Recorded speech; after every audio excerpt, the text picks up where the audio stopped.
तो शुरू करने से पहले मंगलाचरण प्रेयर्स। ओम अज्ञानतिमिरान्धस्य ज्ञानञ्जनशलाकया चक्षुरुन्मिलितं येन तस्मै श्रीगुरवे नमः। मुखं करोति वाचालं पंगुं लङ्घायते गिरिं यत्कृपातवहं वन्दे श्रीगुरुदीनतारणं। श्रीचैतन्यमनोभीष्टं स्थापितं येन भूतले स्वयं रूपः कदा मह्यं ददाति स्वपदान्तिकं। वन्देऽहं श्रीगुरो श्रीयुतापदकमलं श्रीगुरुन् वैष्णवांश्च श्रीरूपं साग्रजातं सहगण रघुनाथान्वितं तं सजीवं साद्वैतं सावधूतं परिजनसहितं कृष्णचैतन्यदेवं श्रीराधाकृष्णपादान् सहगण ललिता श्रीविशाखान्वितांश्च। हे कृष्ण करुणा सिंधो दीनबंधो जगतपते गोपेश गोपिकाकांत राधाकांत नमस्तुते। तप्त कांचन गौरांगी राधे वृंदावनेश्वरी वृषभानुसुते देवी प्रणमामि हरिप्रिये। नमः ओं विष्णुपदाय कृष्णपृष्ठाय भूतले श्रीमते भक्तिवेदांत स्वामिनिति नामिने। नमस्ते सारस्वती देवे गौरवाणी प्रचारिणे निर्विशेष शून्यवादी पाश्चात्य देशतारिणे। वाञ्छाकल्पतरुभ्यश्च कृपा सिन्धुभ्यैव च पतितानां पावनेभ्यो वैष्णवेभ्यो नमो नमः। नित्यानंद नमस्तुभ्यं प्रेमानंदप्रदायिने कलौ कल्मषनाशाय जानवापतये नमः। नमो महावदन्याय कृष्ण प्रेम प्रदायते कृष्णाय कृष्ण चैतन्य नामने गौरतुषे नमः। नीलाचल निवासाय नित्याय परमात्मने बलभद्र सुभद्राभ्यं जगन्नाथाय ते नमः। श्री कृष्ण चैतन्य प्रभु नित्यानंद श्री अद्वैत गदाधर श्रीवासादि गौर भक्तवृंद।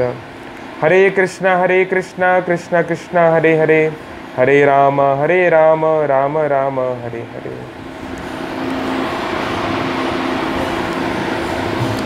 हरे कृष्ण। तो हम लोग देख रहे हैं Bhagavad Gita chapter 2 verse number 62।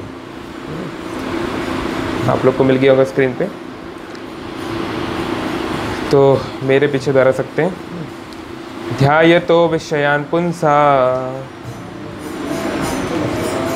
संगस्तेषु उपजायते संगात् संजायते कामः कामात् क्रोध अभिजायते। तो बोल रहे हैं ध्यायतो विषयान् पुंसा। पहले हम ट्रांसलेशन पढ़ लेते हैं। आप में से पढ़िए कोई ये ट्रांसलेशन पढ़िए ब्रो, तो पास है ट्रांसलेशन? आप पढ़िए, किसी के पास है? इंग्लिश में, ओडिया में, जिसमें भी। स्क्रीन पे तो दिख ही रहा है ऑडियंस को।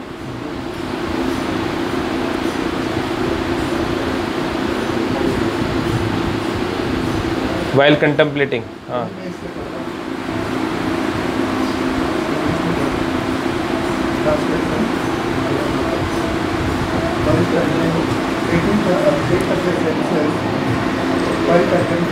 The objects of the senses, attachment for them.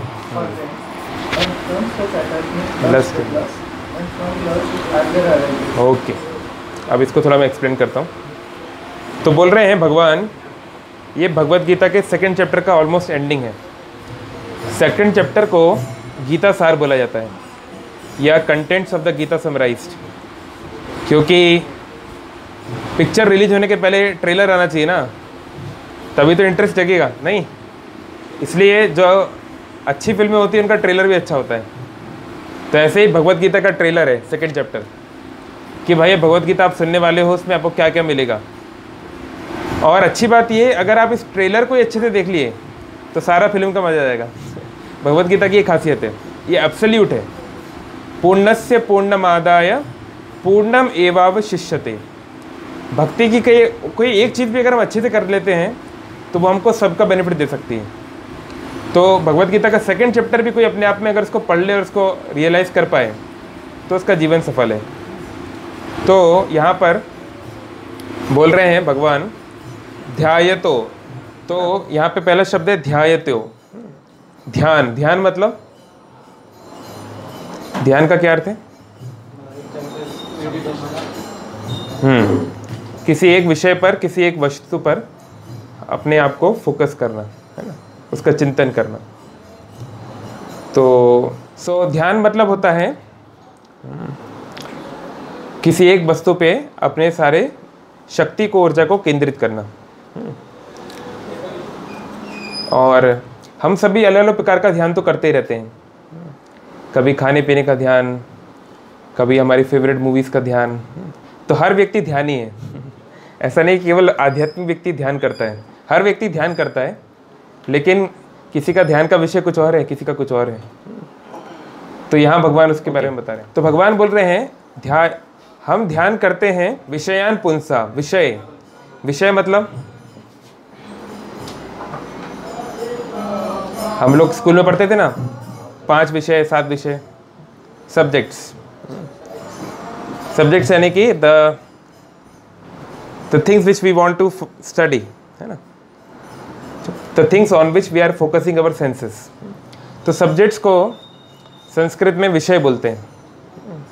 और विषय शब्द और विष शब्द कॉमन है। विष मतलब जहर, पॉइजन। तो सामान्य तौर पे इस संसार के जो विषय होते हैं, सामान्य तौर पर वो अल्टीमेटली जहर की तरह हमको बाद में दुखी देते हैं, सामान्य तौर पे। तो बोल रहे हैं कि जब कोई व्यक्ति इस संसार के विषयों पे बहुत ध्यान करता है, मतलब कि कैसे कैसे मैं अच्छे से अच्छा खाऊंगा, हाँ, कैसे वो चीज़ मुझे मिल जाए, कैसे लेटेस्ट कोई गैजेट है, कोई लेटेस्ट कोई कार है, ये मिल जाए, बहुत कुछ हम डिज़ायर करते हैं। तो होता क्या है, संगस तेसु उपजायते। उपजायते मतलब होता है टू बी बॉर्न। उससे क्या बॉर्न होता है, संगस मतलब होता है अटैचमेंट संस्कृत में, यानी उससे बंधन, है ना। मान लीजिए मैं एक बहुत बड़ा मोटर बाइक कलेक्टर हूँ, तो मैं हमेशा चेक करता रहता हूँ कौन सी मोटर बाइक अभी आ रही है मार्केट में, रॉयल इनफील्ड का कौन सा नया आ रहा है, वॉटेवर। और मेरा बार बार मेरा दिन रात में ये देखता रहता हूँ कि अलग अलग ये है, इसका इतना है और इसका इतना हॉर्स पावर है, यहाँ चल रहा है, ये चल रहा है ना। तो अगर मान लीजिए इस प्रकार के व्यक्ति की बाइक को, है ना, उसने नई बाइक ली हुई है, इस प्रकार की बाइक को अगर कुछ हो गया तो उसके साथ क्या होगा, उसके मनोदशा क्या होगी, as if someone has hurt him. नहीं, उसके लिए वो बाइक जो है अपने लिए, अपने जीवन जितनी महत्वपूर्ण हो जाती है। बल्कि बाइक क्या है, 50,000 या 2 लाख का कोई ऑब्जेक्ट ही तो है, और क्या है। लेकिन उससे इतना हम अटैचमेंट फील करते हैं। हमारा नया आईफोन आया या नया फ़ोन आया और कोई बच्चा उसको गिरा दे, है ना, या कोई इसके ऊपर पानी डाल दे गलती से, या कोई वेटर जो है इसके ऊपर कॉफ़ी डाल दे गलती से, तो ऐसा लगता है मानो हमारे प्राण ही निकल गए हैं, क्योंकि उससे उतना ज़्यादा हमारा अटैचमेंट है, बंधन है। तो ऐसे भगवान बोल रहे हैं जब हम किसी वस्तु पे ज़्यादा ध्यान करते हैं तो उससे अटैचमेंट आता है। ये किसी भी चीज़ पे लागू होता है। अगर आप एक बिजनेसमैन बनना चाहते हैं और अगर आप लगातार बिजनेस के विषयों को सुनते रहेंगे तो आपका उसमें अटैचमेंट आएगा, है ना। इसलिए अंग्रेजी में एक कहावत है, out of sight out of mind. कोई चीज़ जो हमारे मन में बहुत ज़्यादा है तो कुछ समय अगर हम उससे दूर रहें फिजिकली तो धीरे धीरे मन से भी हटने लगती है। तो फिर आगे भगवान बोल रहे हैं, संगा संजायते कामा। और संग मतलब अभी बताया ना मैंने, संग मतलब हिंदी वाला संग नहीं, संस्कृत वाला संग नहीं। अभी तो मैंने बताया संग मतलब क्या होता है, अच्छे से नोट करो। संगस शब्द है, संगस शब्द का अर्थ होता है अटैचमेंट, ठीक है, बंधन। तो इस बंधन से क्या होता है, संजायते, फिर से उदित होता है क्या, कामः। काम मतलब लस्ट। उसका क्या मतलब हुआ, काम मतलब लस्ट मतलब काम। इसका क्या अर्थ हुआ, what do mean by lust? Rishabh, what is lust? पहले सुना है कभी ये शब्द? नहीं, वो यार इतने भोले हो तुम्हें, तुमको पता ही नहीं लस्ट क्या है। अरे हमको पता ही नहीं प्रभु जी लस्ट क्या है, तो लस्ट कहाँ से होगी? Problem solve. बड़े बड़े योगी लोग जो प्रॉब्लम सॉल्व नहीं कर पाए उनका लस्ट कैसे जाए, वो ऋषभ ने सॉल्व कर ली। ठीक है, अभी इस उम्र में नहीं है लेकिन आएगी शीघ्र। मोह अलग चीज़ है। कई बार हम लोग बोलते हैं मोह माया है। अरे मोह अलग होता है, माया अलग होती है, लस्ट अलग होता है, सब अलग अलग फैक्टर्स हैं। जैसे कोई मान लीजिए ऐसे बोले कि हाँ बस हम यहीं कहीं रहते हैं, यूपी में, उड़ीसा में, दिल्ली में, यहीं आसपास कहीं रहते हैं। नहीं, दोनों बहुत अलग अलग, सब अलग अलग जगह है ना। You can just say like that. तो हाँ, लस्ट मतलब होता है इंद्रिय तृप्ति की तीव्र इच्छा, सेंस ग्रेटिफिकेशन की डिज़ायर, उसको लस्ट बोलते हैं। तो जब हम किसी चीज़ के प्रति आसक्त होते हैं तो उसको भोगने की इच्छा बढ़ती जाती है। बहुत नेचुरल बात है। अगर मान लीजिए आप किसी लड़की को प्यार करते हैं, उसके प्रति अगर आपका अटैचमेंट है, तो डेफिनेटली इट्स वेरी नेचुरल कि you want to enjoy with her. ये बहुत नेचुरल बात है। तो भगवान वही नेचुरल बात ही यहाँ पे बता रहे हैं, इस संसार की नेचुरल बातें। हाँ, यहाँ पर प्रत्युष ने भी और लोगों ने भी बताया है। Okay, thank you Trinath and Pratyush. कामात क्रोध अभिजायते, और काम से क्रोध का उत्पन्न होता है। ये कैसे हुआ? बोल रहे हैं क्रोध का जन्म काम से होता है। ये कैसे हो गया? काम की पूर्ति अगर ना हो तो क्रोध आ जाए। हाँ, हम दो कारणों से मोस्टली हम लोग एंग्री होते हैं।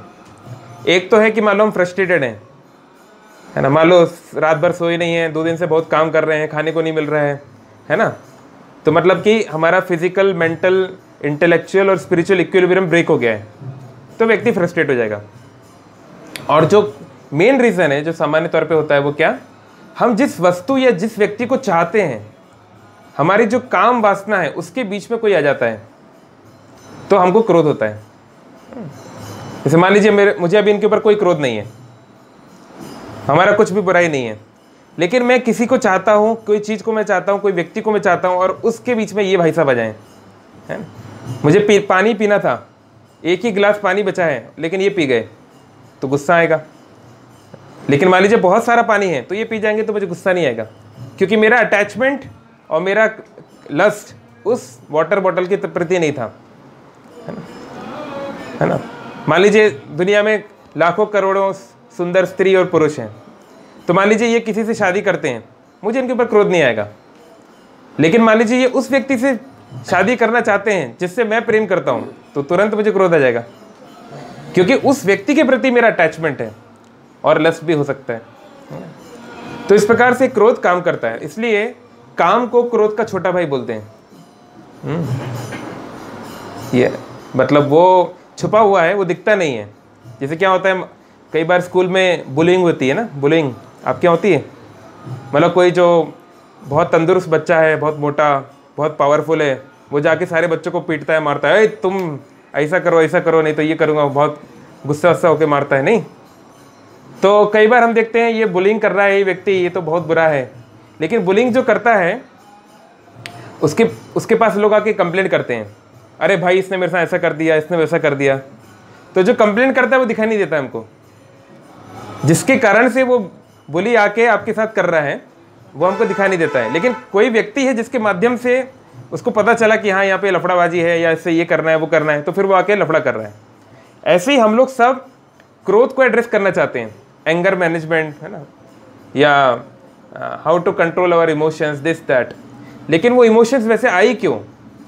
वो छोटे भाई को हम नहीं देखते कि वो क्यों यहाँ पे आ रहा है, जो दब जाता है, दिखाई नहीं देता काम, लेकिन काम के बेसिस पे ही क्रोध हो सकता है, नहीं तो नहीं होगा। क्योंकि मैं क्यों क्रोध करूंगा जब मेरा किसी के प्रति काम वासना है ही नहीं, किसी से मेरा अटैचमेंट नहीं है, मैं क्यों क्रोध करूंगा बिना मतलब के, है ना, जब तक कि मैं फ्रस्ट्रेटेड ना हो।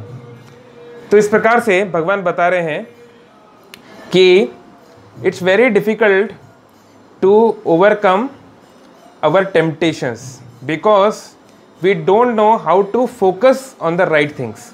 हमारा आज का टॉपिक है हाउ टू ओवरकम टेम्पटेशंस, है ना। टेम्पटेशन मतलब वासना नहीं, नॉट एग्जैक्टली। वासना मतलब होता है desires and mostly illicit desires. Temptation मतलब what do you mean by tempt? To tempt someone. Temptation मतलब है कि कोई सर्टेन कार्य करने के लिए इनिशियल थिंकिंग, मतलब आप बोल सकते हैं इनिशियल डिज़ायर, मतलब बिल्कुल जो फ्रेजाइल होती है, एकदम जो कोमल डिज़ायर होती है उसको टेम्पटेशन बोलते हैं। आसक्ति तो बहुत गहरा होता है। हाँ, उत्कंठा, very good, the right word by Trinath Prabhu, yes, उत्कंठा, यस, मतलब the initial phase of desire. We know कि माइंड के 3 फंक्शन होते हैं, सबको पता है ना? What are the 3 functions of mind? बहुत बार बताया हमने, 6 चैप्टर में आता है गीता के, और हम लोग तो कई बार इस पर बात कर चुके हैं। आपको पता है ऋषभ, आपका माइंड क्या करता है? नहीं पता? पता होना चाहिए। ठीक है, the 3 functions of mind are thinking, feeling and willing. तो thinking is the initial stage. जब ऐसे ही कोई विचार आ गया, स्पॉन्टेनियसली कोई विचार हमारे मन में आ गया, उसको थिंकिंग बोलते हैं, विचारशील। तो भगवान बोल रहे हैं it's very difficult to control our emotions once we start focusing on certain objects. इसलिए रूट है ध्यान। हम किन वस्तुओं पे ध्यान लगा रहे हैं उस पे हमको बार बार हमको उस बारे में सोचना चाहिए, विचार करना चाहिए। जैसे देखिए, हम लोग सोचते हैं, मान लीजिए हमारे बच्चे हैं या मान लीजिए कोई समाज में सामान्य तौर पे हम लोग चाहते हैं कि लोगों का बिहेवियर बहुत अच्छा हो, समाज में क्राइम ना हो, है ना, एटिकेट्स बहुत अच्छे रहें इत्यादि, हम ये सब चाहते हैं। लेकिन ये सब चाह रहे हैं हम लोग, लेकिन इसके लिए जो सही प्लेटफॉर्म हमको देना चाहिए वो हम प्रोवाइड नहीं करते। इसका क्या मतलब है? इसका मतलब हम देखना चाह रहे हैं कि ठीक है, सपोज रेप केसेस बहुत बढ़ रहे हैं, है ना, तो हमें क्या करना चाहिए? हमको लॉ एंड ऑर्डर को सख्त करना चाहिए, पुलिस प्रोटेक्शन होना चाहिए, और हमको बहुत सख्त सज़ा देना चाहिए, जल्दी जल्दी केस ख़त्म होना चाहिए, हमको सेल्फ डिफेंस सिखाना चाहिए। हाँ, ये सब करना चाहिए, इमीडिएट, इनको बोलते हैं इमीडिएट मेजर्स, ये तो करने चाहिए।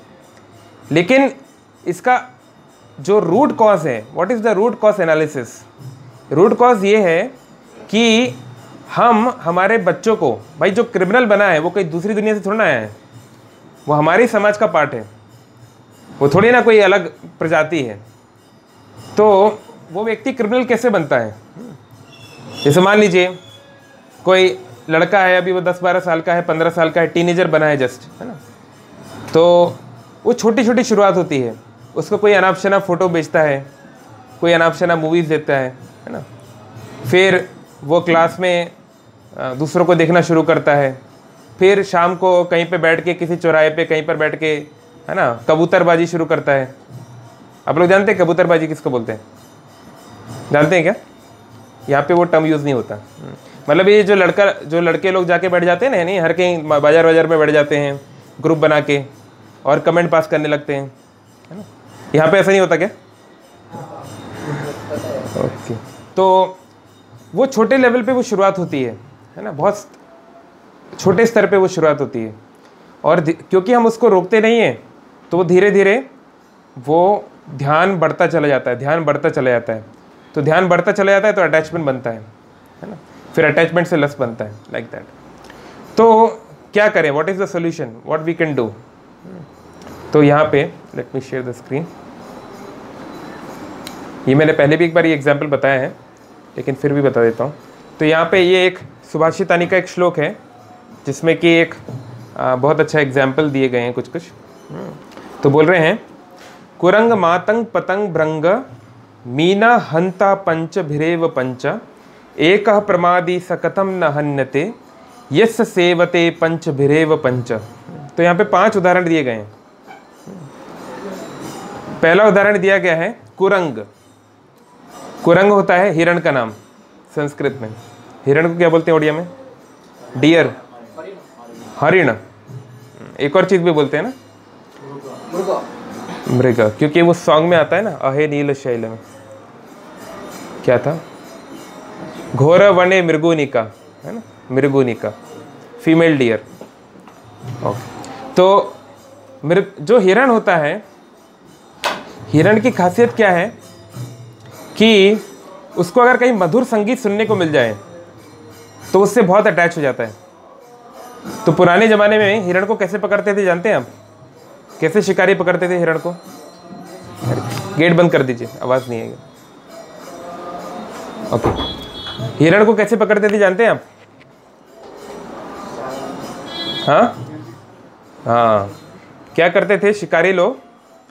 अपने साथ में जो उनका दल होता था वो लोग बहुत अच्छा फ्लूट या कुछ कुछ सिंपल इंस्ट्रूमेंट्स बजाते थे, और इतना अच्छे से बजाते थे कि हिरण मंत्रमुग्ध होके जहाँ वो खड़ा है वहाँ आंखें बंद करके सुनने लगता था।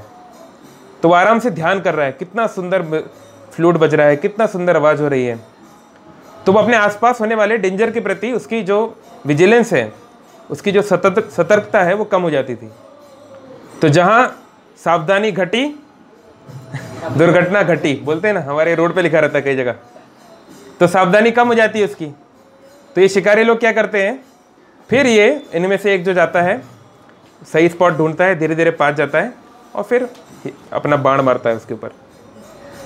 तो इस प्रकार से हिरण को पकड़ा जाता है। तो हिरण क्योंकि कुछ ज़्यादा ही ध्यान करने लगा था, किसके ऊपर, सुनने के ऊपर। He was too much attached to hearing so called pleasing things. तो वो उसकी मृत्यु का कारण बन जाता है ना। इसी प्रकार से मातंग, मातंग बोलते हैं हाथी को। तो हाथी को पुराने ज़माने में कैसे पकड़ते थे, सब पुराना ज़माना इसलिए बोलना पड़ रहा है क्योंकि अब तो गैर कानूनी है। अभी आप कुछ मत पकड़िएगा, नहीं तो वाइल्ड लाइफ वाले आके आपको पकड़ लेंगे। क्योंकि पहले इतना ज़्यादा एक्सप्लॉयटेशन भी नहीं होता था, जितनी ज़रूरत होती थी लोग उतना ही पकड़ते थे, है ना। अभी जैसे देखिए, अभी आजकल का ये ट्रेंड है, अगर मुझे नंबर याद है तो हर हफ्ते 50 करोड़ जानवरों को मारा जाता है। It's around like 50 crore. और जितने हम मारते हैं उसमें से बहुत सारा प्रोसेसिंग के दौरान वेस्ट हो जाता है मीट। और फिर जो खाना भी सर्व होता है, तो बहुत सारा खाना जो है पार्टीज़ में, इधर उधर इवेंट्स में, ट्रैवल के दौरान बहुत सारा वेस्ट हो जाता है। तो कमर्शियल जो मॉडर्न 21st सेंचुरी का जो फूडिंग हैबिट्स है वो इतना ख़राब है कि अगर मीट भी खा रहे हैं वो लोग तो इतना इम्पैक्ट करते हैं इन्वायरमेंट को कि अगर 100 ग्राम उनको खाना है तो 500 ग्राम उसको प्रोड्यूस करना पड़ेगा, तब 100 ग्राम वो लोग खा पाएंगे, है ना। बाकी वेस्ट हो रहा है, ट्रांसपोर्ट पे जा रहा है, इधर हो रहा है, ख़राब हो रहा है, जो भी है। बट एनीवे पहले तो इतना नहीं था, तो एटलीस्ट लोग मीट भी खाते थे तो उतने ही जानवरों को मारते थे कि जो वो लोग खा रहे हैं। एनीवे तो हाथी जो है उसको कैसे पकड़ते थे महावत लोग, कोई जानता है? नहीं, हाँ यस, प्रो को पता है। आपने कहीं सुना हुआ है क्या पहले? चलो गुड। तो क्या करते थे हाथी को, अब देखो हाथी को तो ऐसे आप भैया हाँ हाथी आ जाओ बेटा ऐसे तो कर नहीं सकते, और ना उससे आप लड़ाई कर सकते हो। तो हाथी को दूसरे तरीके से आपको पकड़ना पड़ेगा। तो वो क्या करते थे, या तो उनके पास पहले से कोई छोटे हाथी को पकड़ना आसान है, उसको पकड़ना इतना कठिन नहीं है। छोटे हाथी को क्या करते हैं, आप किसी भी बांस से, किसी डंडे से आप चेन से लगा दो। अगर छोटा हाथी आपके हाथ में आ गया तो वो छूटने का प्रयास करेगा, बहुत हाथ पैर मारेगा, लेकिन फिर वो नहीं छूट पाएगा। तो कुछ दिनों के बाद वो इतना अभ्यस्त हो जाता है, इतना हैबिचुअल हो जाता है कि वो प्रयास करने बंद कर देता है। अब वो बड़ा भी हो जाएगा ना, अब वो चाहे तो बहुत सारे डंडों को तोड़ सकता है, like he can break the whole forest, लेकिन he will not break a single branch of tree, क्योंकि उसको लगता है क्योंकि मैं पहले नहीं कर पाया तो अभी भी नहीं कर पाऊंगा। इसको बोलते हैं कंडीशनिंग। तो ये हाथियों में ये कंडीशनिंग होती है ना, उनकी ये उनके में ये कमी होती है इस तरह की। तो हाँ, तो हाथियों को कैसे पकड़ते हैं, तो एक फीमेल हाथी को लाते हैं जो कि महावत के द्वारा ट्रेंड है ना, और उस फीमेल हाथी को उस मेल हाथी के पास भेजते हैं, उसको एल्योर करते हैं। तो वो फीमेल हाथी जाती है और अपनी अपनी अलग अलग अदाएँ दिखाती है ना, अलग अलग पोज दिखाती है। तो वो जाती है और वो अपनी अलग अलग अदाएँ दिखाती है, उसको एल्योर करती है। तो हाथी जो मतवाला, अरे हाँ हंसी तो फंसी वो सोचता है कि देखो मैं कितना हैंडसम हूँ, मैं कितना पावरफुल हूँ कि वो इतनी दूर से आई है मेरे पास। तो वो दौड़ा दौड़ा उसके पीछे जाता है, बोला थोड़ा नखरा कर रही है, कोई बात नहीं, है ना। तो उसके पीछे पीछे जाता है। तो हाथी ने इसको बहुत जगह पे घुमाती है, इधर उधर उधर बहुत जगह घुमाती है, वो पीछे आता रहता है। तो हाथी जाता है, हथिनी के पीछे पीछे जाता है। फिर हथिनी जो है वो महावत के द्वारा ट्रेंड है, तो वो हथिनी एक ऐसे स्थान पे उस हाथी को ले जाती है जहाँ पे एक गड्ढा किया गया है महावत के द्वारा, बहुत विशाल गड्ढा किया गया है। और उस गड्ढे को क्या करते हैं, बहुत प्रकार के बांस, इस प्रकार से एक लेयर बनाई जाती है, बेसिकली बांस का क्रॉस सेक्शन बनाया जाता है। और उसके ऊपर पत्तियाँ डाली जाती हैं, मिट्टी डाली जाती है, पत्तियाँ डाली जाती हैं और इस प्रकार से उसको छुपाया जाता है। तो ये जो हाथी है ये जा रहा है, हथिनी के पीछे पीछे जा रहा है और हथिनी जाके उस गड्ढे के दूसरी ओर जाके खड़ी हो जाती है और जो है अपनी सूंड मूंड हिलाती है, जो भी करती है उसको एल्योर करती है। तो ये पूरा स्पीड से जाता है और कि अब तो बिल्कुल गले मिलने वाले हैं, वो रोमांटिक सीन आने वाला है। और ये जाता है और गले मिलने वाला होता है कि बस ज़मीन फट जाती है और वो नीचे गिर जाता है ना। तो इस प्रकार से उसको पकड़ा जाता है, उसको नीचे डाला जाता है। और एक बार जब वो गड्ढे में आ जाता है तो बहुत शोर शराबा करता है। प्यार में धोखा हो गया ना, ये तो प्यार का धोखा हो गया। अरे हम तो मतलब हमारी कश्ती वहाँ डूबी जहाँ पानी कम था, नहीं वो सोच रहा है कि अभी मैं तो इतने एंजॉय करूँगा, हनीमून बनाऊँगा, ये क्या हो गया भाई, मुझे जेल में डाल दिया गया। तो बहुत आवाज़ करता है बहुत। तो ये लोग बिल्कुल ध्यान नहीं देते, वो चले जाते हैं अपने घर चले जाते हैं। अगले दिन आते हैं तो अगले दिन तक थोड़ा ठंडा हो जाता है, फिर भी इनको देख के थोड़ा आवाज़ करता है तो फिर और थोड़ा मारते हैं, उसको डंडे से मारते हैं, उसको खाने को नहीं देते, उसको थोड़ा मारते हैं। फिर 2-3 दिन तक ऐसे ही भूखा प्यासा, ना पानी देते हैं ना कुछ देते हैं, तड़पाया जाता है। फिर 3-4 दिन के बाद थोड़ा पानी देते हैं, हाँ, फिर थोड़ा अगर वो शांत हुआ तो थोड़ा खाना देते हैं, इस प्रकार से। तो धीरे धीरे करके जब वो थोड़ा पिट के समझ गया कि भैया अब अगर इन लोगों से पंगा लिया तो कुछ नहीं मिलेगा, तो जब बहुत दिन हो जाते हैं फिर वो मिट्टी डालना शुरू करते हैं गड्ढे में। धीरे धीरे मिट्टी डालते हैं, जैसे जैसे मिट्टी डलती है धीरे धीरे लेवल ऊपर होता है। तो इस प्रकार से हाथी जो है वो छूने की इच्छा से कि मैं उस सुंदर चीज़ को छू लूँ, वो इच्छा उस पर बहुत भारी पड़ जाती है। फिर तीसरा एग्जाम्पल है पतंग। पतंग मतलब मौत, फायर मौत। मौत मतलब कीड़ा जो अग्नि के प्रति अट्रैक्टेड होता है। क्या बोलते हैं इसको ओडिया में?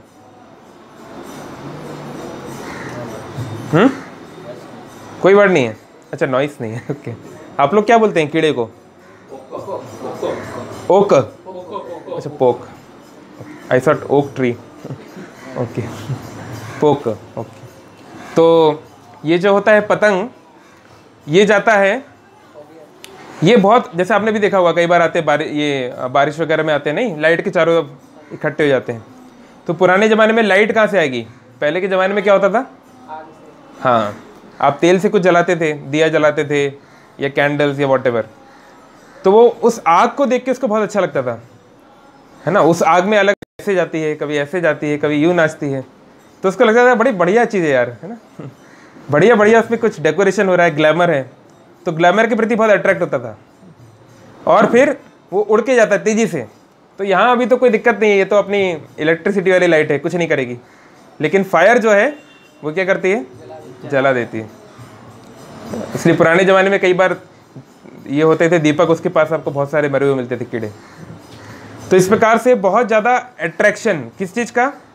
देखने का, कि सुंदर सुंदर चीज़ को मैं देखूं, सुंदर सुंदर चीज़ को देखकर मैं ध्यान करूं, वो उसको भारी पड़ जाता है ना। और फिर बेचारे की मृत्यु हो जाती है, नहीं। तो ये तीसरा एग्जाम्पल। फिर चौथा है, चौथा या पांचवा, मीन। मीन मतलब, मीन एक राशि भी तो होती है ना। कौन कौन सी राशि वाले हैं इधर? धेनु, अच्छा।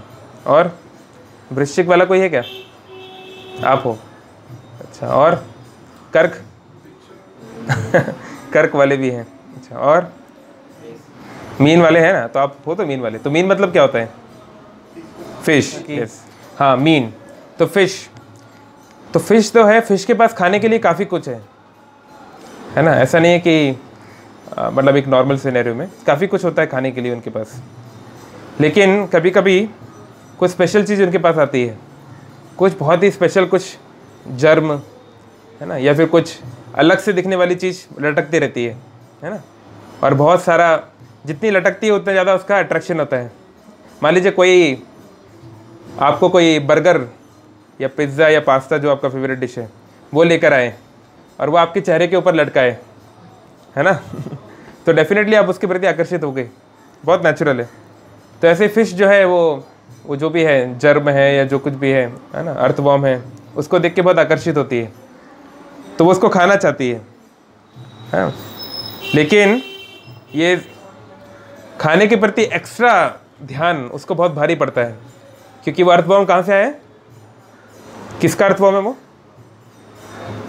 मछुआरे का। मछुआरे ने टाका लगाया हुआ है, बेट लगा रखा है, क्या बोलते हैं आप ओडिया में बेट को? हाँ, जाल तो अलग है। अच्छा, मतलब कि आपने कुछ फंसा रखा है जिसमें आके मछली इसको खाएगी या जो भी है, और इसमें फंस जाएगी। चारा ठीक है, थैंक यू। तो बेट बोलते हैं इंग्लिश में, या इसमें जो भी आप लोग समझ गए ना। तो मछली जो है उसके द्वारा प्रभावित होती है और उसकी वो मृत्यु का कारण बनता है। Okay, thank you. तो यहाँ पे बोल रहे हैं कि ये सारे जो प्राणी हैं इनके मृत्यु का कारण क्या बना? कोई एक इंद्री जो उनके कंट्रोल में नहीं थी। याद है ना सबको? हाथी का क्या था? हाथी का कौन सा इंद्री कंट्रोल में नहीं था? छूने का, स्किन को छूने का बहुत शौक था कि मैं अपोजिट सेक्स का स्किन को मैं टच करूं, उसके बॉडी को मैं टच करूं, है ना। तो वो टच का उसको बहुत शौक था, उसके ऊपर बहुत ध्यान कर रहा था वो, है ना। उसके फिर कुरंग यानी कि हिरण को क्या था? सुनने का, कि संसार का बहुत अच्छा चीज़ मैं सुनूंगा। और मछली का तो अभी बताया हमने, क्या? खाने का, यानी टंग का बहुत ये था। और आंखों का देखने का किसको शौक था? हाँ, पतंग। तो इस प्रकार से ये पांचों इंद्रियां, इन व्यक्ति की एक एक इंद्री उनके कंट्रोल में नहीं थी और उसके मृत्यु का कारण बन गई। तो उसका क्या कहना, उस मनुष्य का क्या कहना जिसकी पांचों की पांचों इंद्रियां अनकंट्रोल्ड हैं? उसका क्या होगा बेचारे का? यानी हमारा और आपका। हमारा तो कुछ भी कंट्रोल में नहीं है, ना हमारा देखने का कंट्रोल है, ना हमारा सुनने का कंट्रोल है ना। अगर हम स्टूडेंट हैं, पढ़ने बैठे, तो भैया कुछ सुनाई दे दिया कि कुछ हो रहा है, कुछ बातचीत हो रही है ना, या कोई गेम चल रहा है, या कुछ भी चल रहा है, कोई मूवी चल रही है, तुरंत हम चले जाते हैं देखने। और खान पान के लिए तो हर कहीं मुंह मारते रहते हैं सुबह से शाम तक, और इसी प्रकार से टच हर चीज़ में। तो हमारा बहुत ज़्यादा इधर उधर हम ध्यान करते रहते हैं। तो इसलिए मनुष्य के लिए तो बहुत मुश्किल है कि वो इन टेम्पटेशंस को कंट्रोल कर पाएगा। It's very difficult. तो फिर क्या करें? What is the way how we can overcome? क्या खाना पीना बंद कर दें, सुनना बंद कर दें, हाँ, आंखों पे पट्टी लगा ले गांधारी की तरह? क्या करें?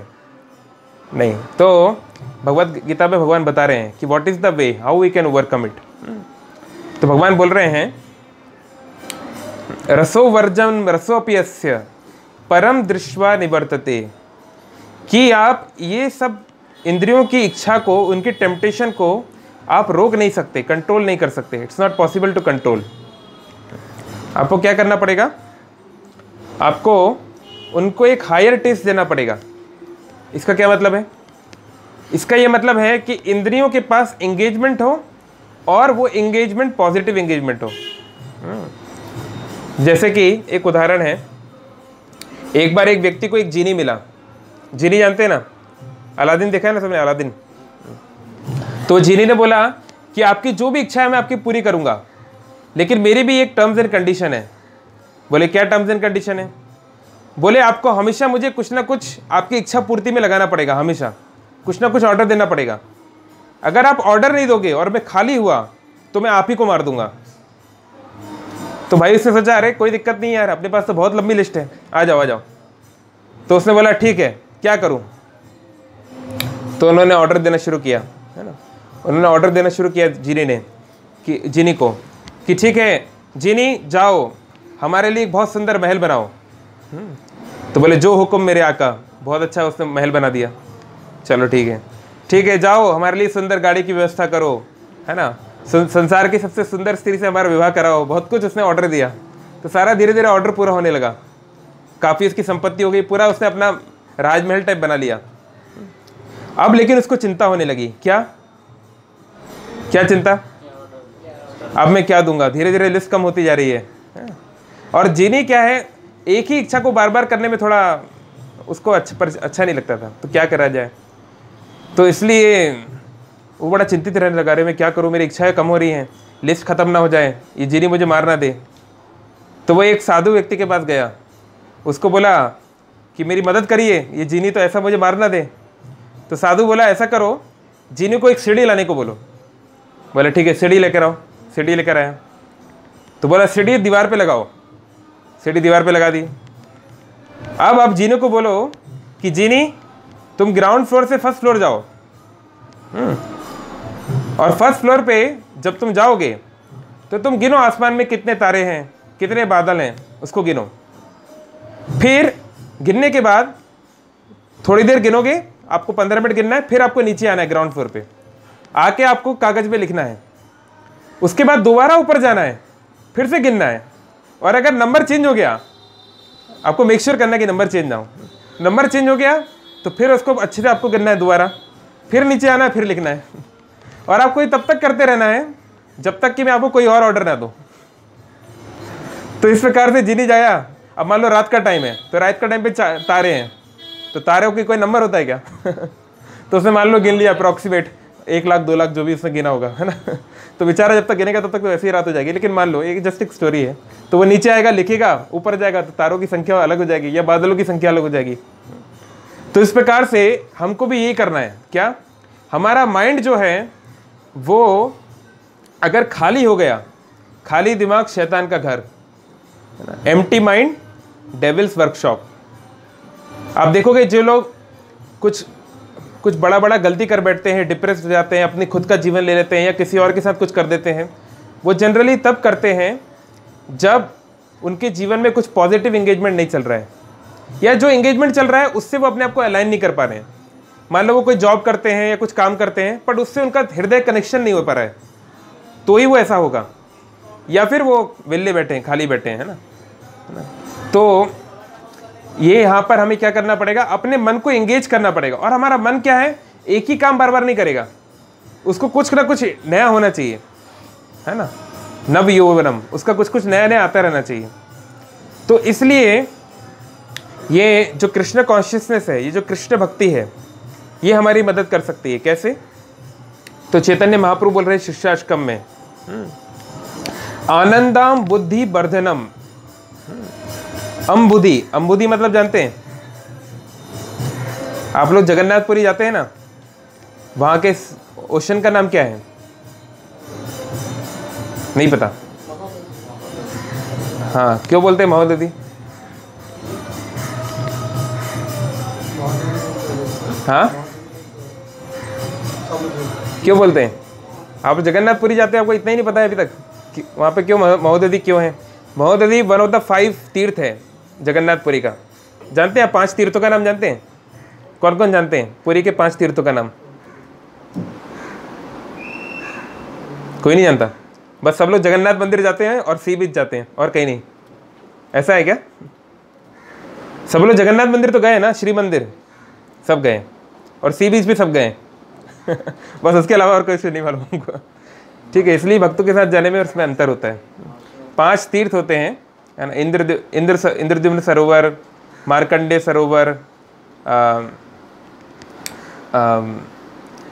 महोदधि, और 2 और है ये, जिसमें ये भी क्लियर। एनीवे, तो ये 5 इस प्रकार से सरोवर होते हैं, ये रहते हैं, मानसी, गंगा, इत्यादि।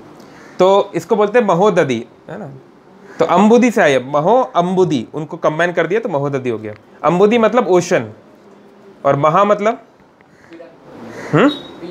Yes, great. तो इसी प्रकार से चैतन्य महाप्रभु बोल रहे हैं आनंदाम बुद्धि वर्धनम। ये अम्बुधि किसका है? आनंद का। आनंद का मतलब ब्लिस, हैप्पीनेस का। और ये वर्धनम, वर्धनम मतलब इंक्रीजिंग, बढ़ने वाला। यानी भक्ति में जो आनंद मिलता है वो तो समुद्र के समान है। थोड़ा बहुत आनंद नहीं है। देखिए, इस संसार में भी थोड़ा बहुत सुख है, ऐसा नहीं कि सुख नहीं है। आप कुछ अच्छा खाएंगे आपको अच्छा लगेगा, कुछ अच्छा सुनेंगे आपको अच्छा लगेगा, है ना। अपोजिट सेक्स के कांटेक्ट में आएंगे आपको अच्छा लगेगा, डेफिनेटली सुख है। बट प्रॉब्लम क्या है? वो सुख जो है बहुत बहुत कम है। हम जितना चाहते हैं, हमारी जो एक्सपेक्टेशन है, हमारी एक्सपेक्टेशन है भाई कि हमें 5 लीटर पानी पीना है दिन में। एक स्वस्थ व्यक्ति को, मतलब 20, हमारे बैठे हुए हैं प्रभु जी बताएंगे, है ना, 20 kg पे 1 लीटर पीते हैं जनरली, है ना। मान लो अगर 80 किलो आपका वजन है तो आपको 4 लीटर पीना चाहिए मिनिमम पानी दिन में। तो आपकी इतनी एक्सपेक्टेशन है, लेकिन आपको रेगिस्तान में, डेजर्ट में कोई जो है 4 बूंद 5 बूंद पानी दे दिया, तो किसी तरह आप जी जाओगे, लेकिन आप कब तक जी सकते हो? ऐसे फ्रस्ट्रेट हो जाओगे। तो ऐसे ही हम चाहते हैं कि हमें जो सुख मिले, हमें जो आनंद की प्राप्ति हो, वो लॉन्ग टर्म हो, एवर लास्टिंग हो।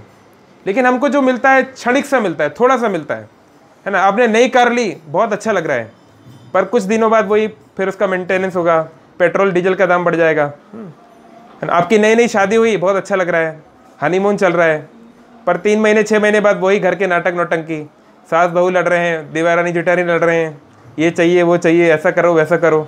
नहीं, तो हर चीज़ में ऐसा ही है। तो व्यक्ति जो चाहता है उसको वो नहीं मिल पाता, क्योंकि समस्या ये है वो गलत व्यक्ति से चाह रहा है।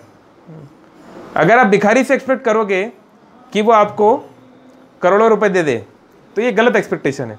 वो आपको 2-4 रुपए दे सकता है। लक्ष्मण जी बोलते हैं रामायण में, सेवक सुख चाहे मान भिखारी, व्यसनी धन शुभ गति व्यभिचारी, लोभी जस चाहे 4 गुमानी, नभ दुही दूध चहत ए प्राणी। कि मान लीजिए बोल रहे हैं कि कोई भिखारी है, कोई व्यक्ति है जो मांग के अपना जीवन बिताता है। वो व्यक्ति चाहे कि दुनिया में लोग उसका बहुत सम्मान करें, बामिया होशियार, सभी भिखारियों के सरताज, श्रीमन, चौराहे वाले भिखारी अपनी तशरीफ लेकर आ रहे हैं, ऐसा कोई उसके लिए करे, तो ऐसा नहीं होने वाला है। उसका एक्सपेक्टेशन बहुत गलत है ना। भिखारी को लोग उसी दृष्टि से देखते हैं, बोलते हैं, कहते हैं, है ना। तो इसी प्रकार से और भी कुछ उदाहरण दिए हैं। तो कहने का मतलब है कि ये इसको एग्जाम्पल कैसे दिया गया है, नभ दूही दूध चहत ए प्राणी। ये सब प्राणी जो हैं, ये नभ मतलब होता है आकाश। आकाश को दूध कहे, मतलब आकाश को, जैसे हम गाय का दूध निकालते हैं ना, गाय का जो मिल्क बैग होता है उसको खींचते हैं, उससे दूध निकलता है। नहीं, कितने लोगों ने किया है ट्राई? कितने लोगों ने गाय का दूध निकालने का ट्राई किया है प्रैक्टिकली? किसी ने नहीं? वाह भाई, शहरी जीवन के शहरी लोग करना चाहिए। एनीवे, तो हाँ, तो ये एक्सपेक्टेशन कैसी है? लक्ष्मण जी बोल रहे हैं, मान लीजिए कोई आकाश में से, आकाश में हाथ मार के दूध निकालना चाहता हो, यानी कि फॉल्स एक्सपेक्टेशन, है ना। आकाश पुष्प बंद कर दो, वो बता रहे। तो इसलिए it is not going to last for long, it is not going to work for long, है ना। जैसे मान लीजिए हम एक्सपेक्ट करते हैं कि हमारा जो, मान लीजिए जब हम इस उम्र में होते हैं तो हम एक्सपेक्ट करते हैं कि हमारा जो प्रेम होगा वो एवर लास्टिंग होगा। हम लोग एक्सपेक्ट करते हैं। हम लोग जहाँ से आए ना, उज्जैन के एक राजा थे, उनका नाम था भर्तहरि। आपने नाम सुना है भर्तहरि का? भर्तहरि का नाम सुना है किसी ने? नहीं? ओके। विक्रमादित्य का नाम सुना है? सबने विक्रमादित्य का सुना है? ओके। तो विक्रमादित्य के बड़े भाई का नाम था भर्तहरि, और एक्चुअली राजा थे भर्तहरि, विक्रमादित्य राजा नहीं थे। और विक्रमादित्य उनके एक मिनिस्टर जैसे थे। और भर्तहरि की जो पत्नी थी वो बहुत सुंदर थी, और भर्तहरि का अपनी पत्नी से बहुत गहरा अटैचमेंट था, सच्चा वाला प्यार था।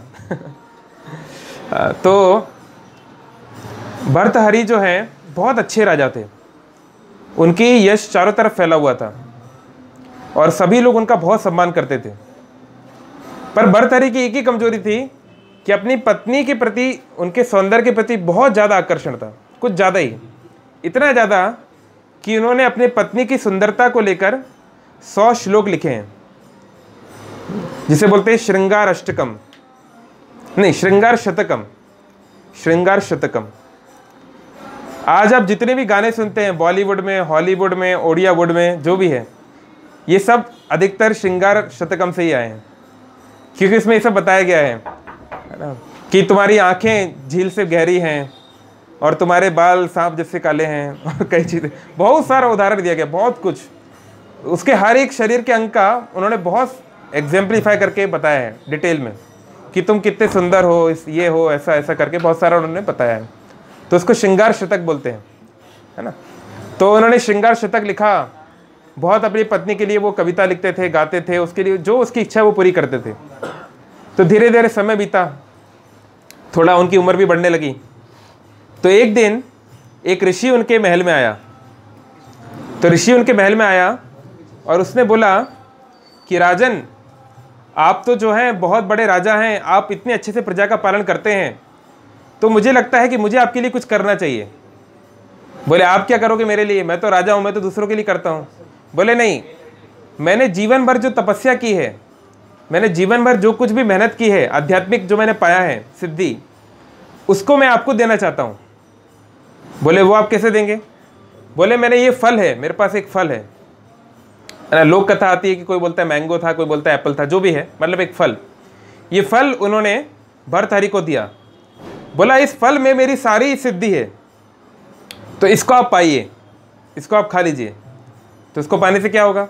इसको पाने से आपकी जीवन की आयु बढ़ जाएगी, सैकड़ों साल तक आप जियोगे, आपका शरीर बहुत मजबूत हो जाएगा, बूढ़े नहीं होगे आप, और आप बहुत अच्छे से हमारे देश का राज्य कर सकते हैं बहुत समय तक। तो भर्तहरि को बहुत आनंद हुआ, बहुत खुश हुआ, है ना। ऋषि का धन्यवाद दिया। तो रात को जाके वो विचार करने लगा कि देखो कितना मेरा अच्छा, आज कितना भगवान की कृपा हुई मेरे ऊपर। लेकिन वो सोचने लगा कि अरे यार देखो कि अगर मैं इसको खा लूँगा, और एक और बात कहती, इसको एक ही आदमी खा सकता है, एक ही व्यक्ति खा सकता है, ऐसा नहीं इसको शेयर करके लाखों लोगों को बांट दिया, ऐसा नहीं कर सकते। तो उसने सोचा कि अगर मैं इसको खा लूँगा तो मेरा जीवन तो बढ़ जाएगा, मैं बूढ़ा नहीं होऊंगा, लेकिन मेरी प्यारी पत्नी वो तो बूढ़ी होती चली जाएगी ना, उसके पास तो ऐसी कोई शक्ति नहीं है। तो धीरे धीरे वो बूढ़ी हो जाएगी, मैं जवान रहूँगा, तो हमारे बीच का वो संबंध उस तरह से नहीं रहेगा। लोग कमेंटबाजी करने लगेंगे, है ना, वो खुद फ्रस्ट्रेट होने लगेगी। तो मेरे लिए तो मेरी प्राण से प्यारी मेरी पत्नी है, तो इसलिए इसको मैं खा के क्या करूँगा, ऐसा करता हूँ मैं इसको दे देता हूँ। तो उसने अपनी पत्नी को बुलाया और उसने अपने पत्नी को वो फल दे दिया। सोचिए, इससे अच्छा आशिक कहाँ मिलेगा आपको? मिल सकता है? नहीं मिल सकता, क्योंकि इतनी बड़ी चीज़ जो आपको सैकड़ों साल का जीवन दे दे। तो एनीवे उसने अपने पत्नी को दे दिया, पत्नी बहुत खुश हुई। फिर पत्नी ने विचार किया कि ये तो बहुत अच्छी चीज़ मुझे मिल गई है, लेकिन एक्चुअली क्या है, पत्नी का सच्चा वाला प्यार किसी और से था। वो जो रानी है उसका सच्चा प्यार राजा से नहीं था। अब राजा तो जो है, अब भैया राजा है तो आप कुछ बोल भी नहीं सकते हैं, आपको करना पड़ेगा। ये भी नहीं घर छोड़ के भाग गए, डिवोर्स कर दिया, ऐसा तो कर नहीं सकते। तो उसको लगता था कि ये राजा बहुत सेंटिमेंटल है यार, ये मतलब बिना मतलब भावुक हो जाता है, इसके अंदर वो मर्दाना बात नहीं है। तो वो जो रानी है उसका संबंध था सेनापति से, सेनापति से वो प्यार करती थी। तो सेनापति जो है वो थोड़ा उम्र में छोटा भी था। तो सेनापति जो है उसने सोचा कि अगर मैं इसको खा लूँगी और मैं जवान रहूँगी और मेरा प्रिय सेनापति बूढ़ा हो जाएगा तो अच्छा नहीं लगेगा, मेरा प्रियतम जो है वो सुंदर होना चाहिए। तो उसने क्या किया, वो फल सेनापति को दे दिया। और सेनापति का सच्चा प्यार कोई और था। वो क्यों रानी से प्यार करेगा, बूढ़ी रानी से? बूढ़ी मतलब थोड़ा एजेड थी वो, मान लो 40 साल की होगी, वो 20 साल 25 साल का था।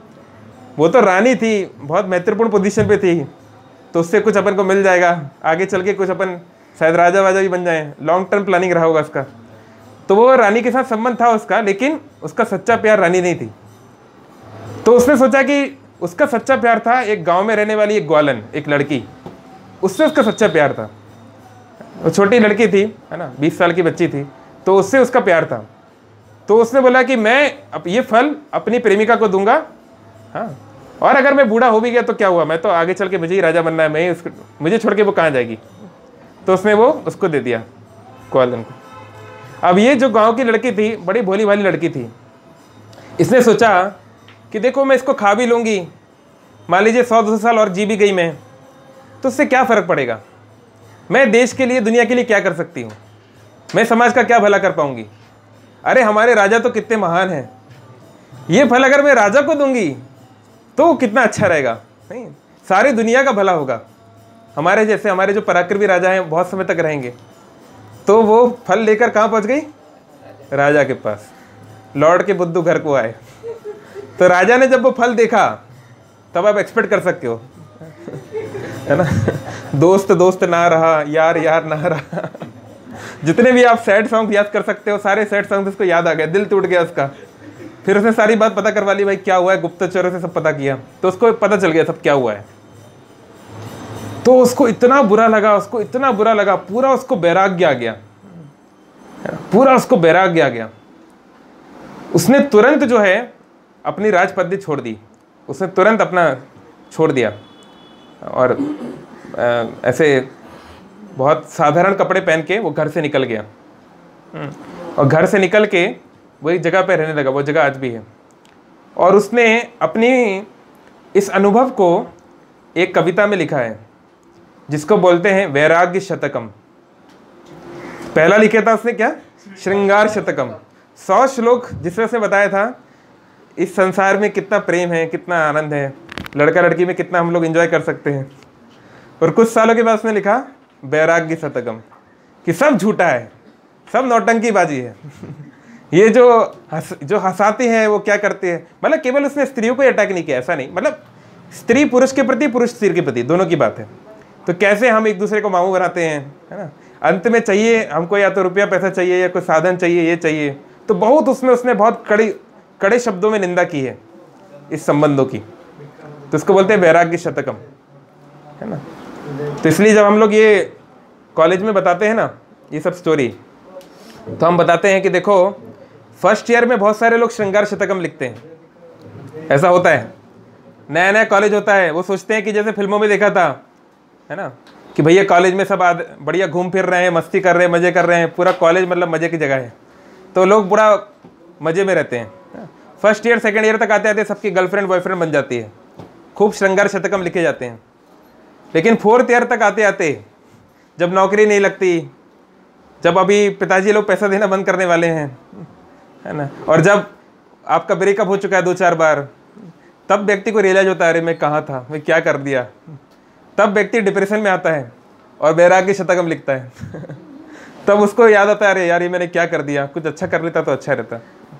तो एनीवे, तो इस प्रकार से फिर वो जो भर्तहरि हैं उन्होंने अपना घर सब कुछ छोड़ के उन्होंने एक गुफा में स्थान ले लिया। वो जगह आज भी है, उसे बोलते हैं भर्तहरि की गुफा।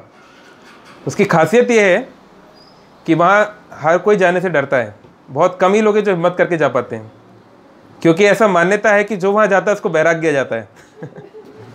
तो किसी के माता पिता नहीं चाहते कि कोई यंग बच्चा जिसकी शादी नहीं हुई है वो ना जाए, ऐसा मानते हैं बहुत। और क्या है कि वहाँ पे आप जाओगे तो चारों तरफ बहुत सारे केले के पेड़ हैं, पूरा जंगल जैसा केले का।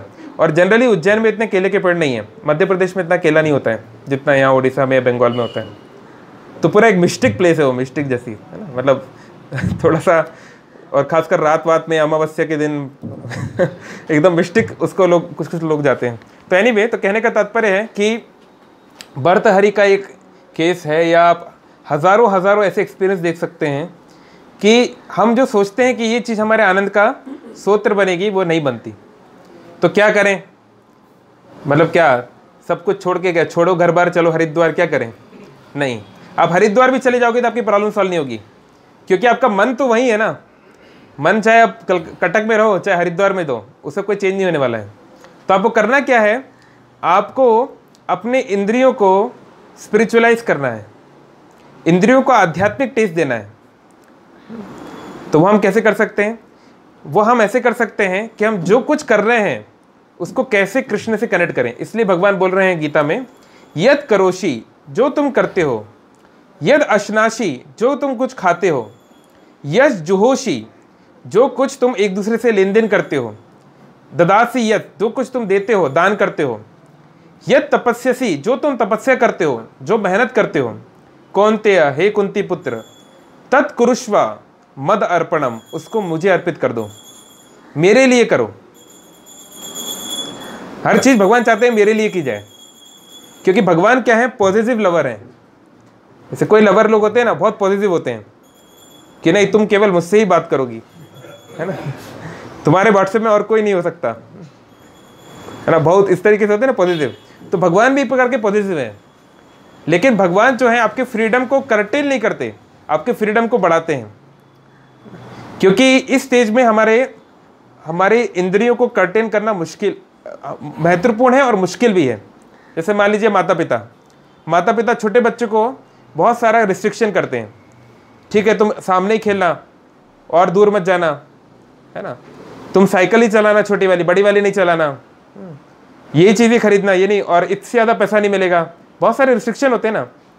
लेकिन जैसे जैसे बच्चा मैच्योर होता जाता है उससे रिस्ट्रिक्शन हटाए जाते हैं।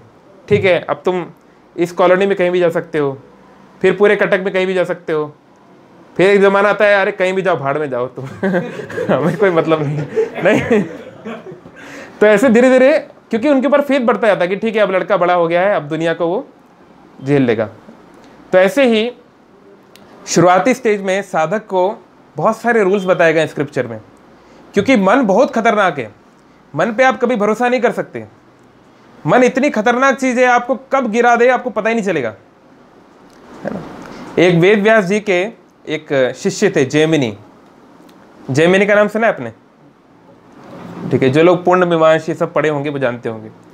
तो वेद व्यास जी के बहुत सारे अलग अलग शिष्य हैं जिनको उन्होंने अलग अलग परंपरा दी है ना। आप जानते हैं पतंजलि और बहुत सारे अलग अलग फेमस बहुत सारे ऋषि। तो जैमिनी मुनि जो हैं वो वेद व्यास जी के गुरुकुल में थे, और उस समय गुरुकुल में कोई नहीं था, केवल ये दोनों थे। तो वेद व्यास ने बोला कि देखो जैमिनी, मैं कुछ समय के लिए बाहर जा रहा हूँ, है ना, मैं किसी और जगह पे जा रहा हूँ, तो आप अकेले रहोगे कुछ दिन, तो बहुत सावधान रहना। तो जैमिनी बोले अरे गुरुजी आप क्या बोल रहे हैं, मैं आपके श्रेष्ठ शिष्यों में से एक हूँ, सारी मीमांस को मैं जानता हूँ। मतलब मीमांस एक थ्योरी होती, एक फिलॉसफी है, 6 दर्शन में से एक है वैदिक, बहुत कठिन है समझना। तो वो तो खाली मतलब रिचुअलिस्टिक वो फॉलो करते हैं, मतलब खाली जो हाँ प्रोसीजर फॉलो करते हो, मतलब उसके पीछे नहीं, पर लेकिन उसमें भी कई चीज़ें हैं, ऐसा भी नहीं, इतना भी इजी नहीं है, मतलब it's not so easy also. तो जैमिनी जो है वो बोलने लगे कि अरे मैं तो, आप मुझे इतने सालों से सिखा रहे हैं, मैं तो आपका सबसे श्रेष्ठ शिष्य हूँ, सबसे ऊंचे दर्जे के शिष्यों में से एक हूँ, तो आप क्या सोच रहे हैं, क्या एक दिन में अकेले नहीं रह सकता, क्या मेरा मन इतना भी कंट्रोल में नहीं है? तो वेद व्यास जी ने कहा ठीक है, मैं उम्मीद करता हूँ कि आप ठीक रहो, मेरा आशीर्वाद आपके साथ है ना। तो जैमिनी को थोड़ा अहंकार था कि माया उनको नहीं पकड़ सकती, वो तो अब माया के ऊपर हो चुके हैं। तो कोई बात नहीं, वेद व्यास वहाँ से चले गए। तो ये शाम हो गई, शाम को अपना जो भी उनका जो क्रिया है, जो भी आध्यात्मिक कार्य है, संध्या करने लगे, है ना। फिर क्या हुआ, हल्की हल्की बारिश शुरू हुई, तो उन्होंने सोचा कि बारिश हो रही है, चलो अपनी कुटिया में चलते हैं। कुटिया में चले गए, है ना, वहाँ बैठ गए। धीरे धीरे बारिश बढ़ने लगी और फिर आंधी वांधी चलने लगी, तो तूफान टाइप आने लगा, बिजली गिरने लगी, थोड़ा डरावना टाइप सीन जो होता है ना। तो फिर उनको कुछ पायल की आवाज़ आई, खन खन खन, धीरे धीरे पायल की आवाज़ आई। तो वो समझा रहे इतनी रात को कोई स्त्री आई हुई है क्या, कोई महिला आई हुई है क्या? तो उनको बड़ा आश्चर्य हुआ, इस बीच जंगल में कोई रात को क्यों आएगा। लेकिन अब ठीक है, जो भी है, अपने को तो कोई मतलब नहीं है, वो अपना ध्यान कर रहे थे, जो भी कर रहे थे करने लगे। फिर आवाज़ पास आने लगी, फिर गेट पे नॉक हुआ।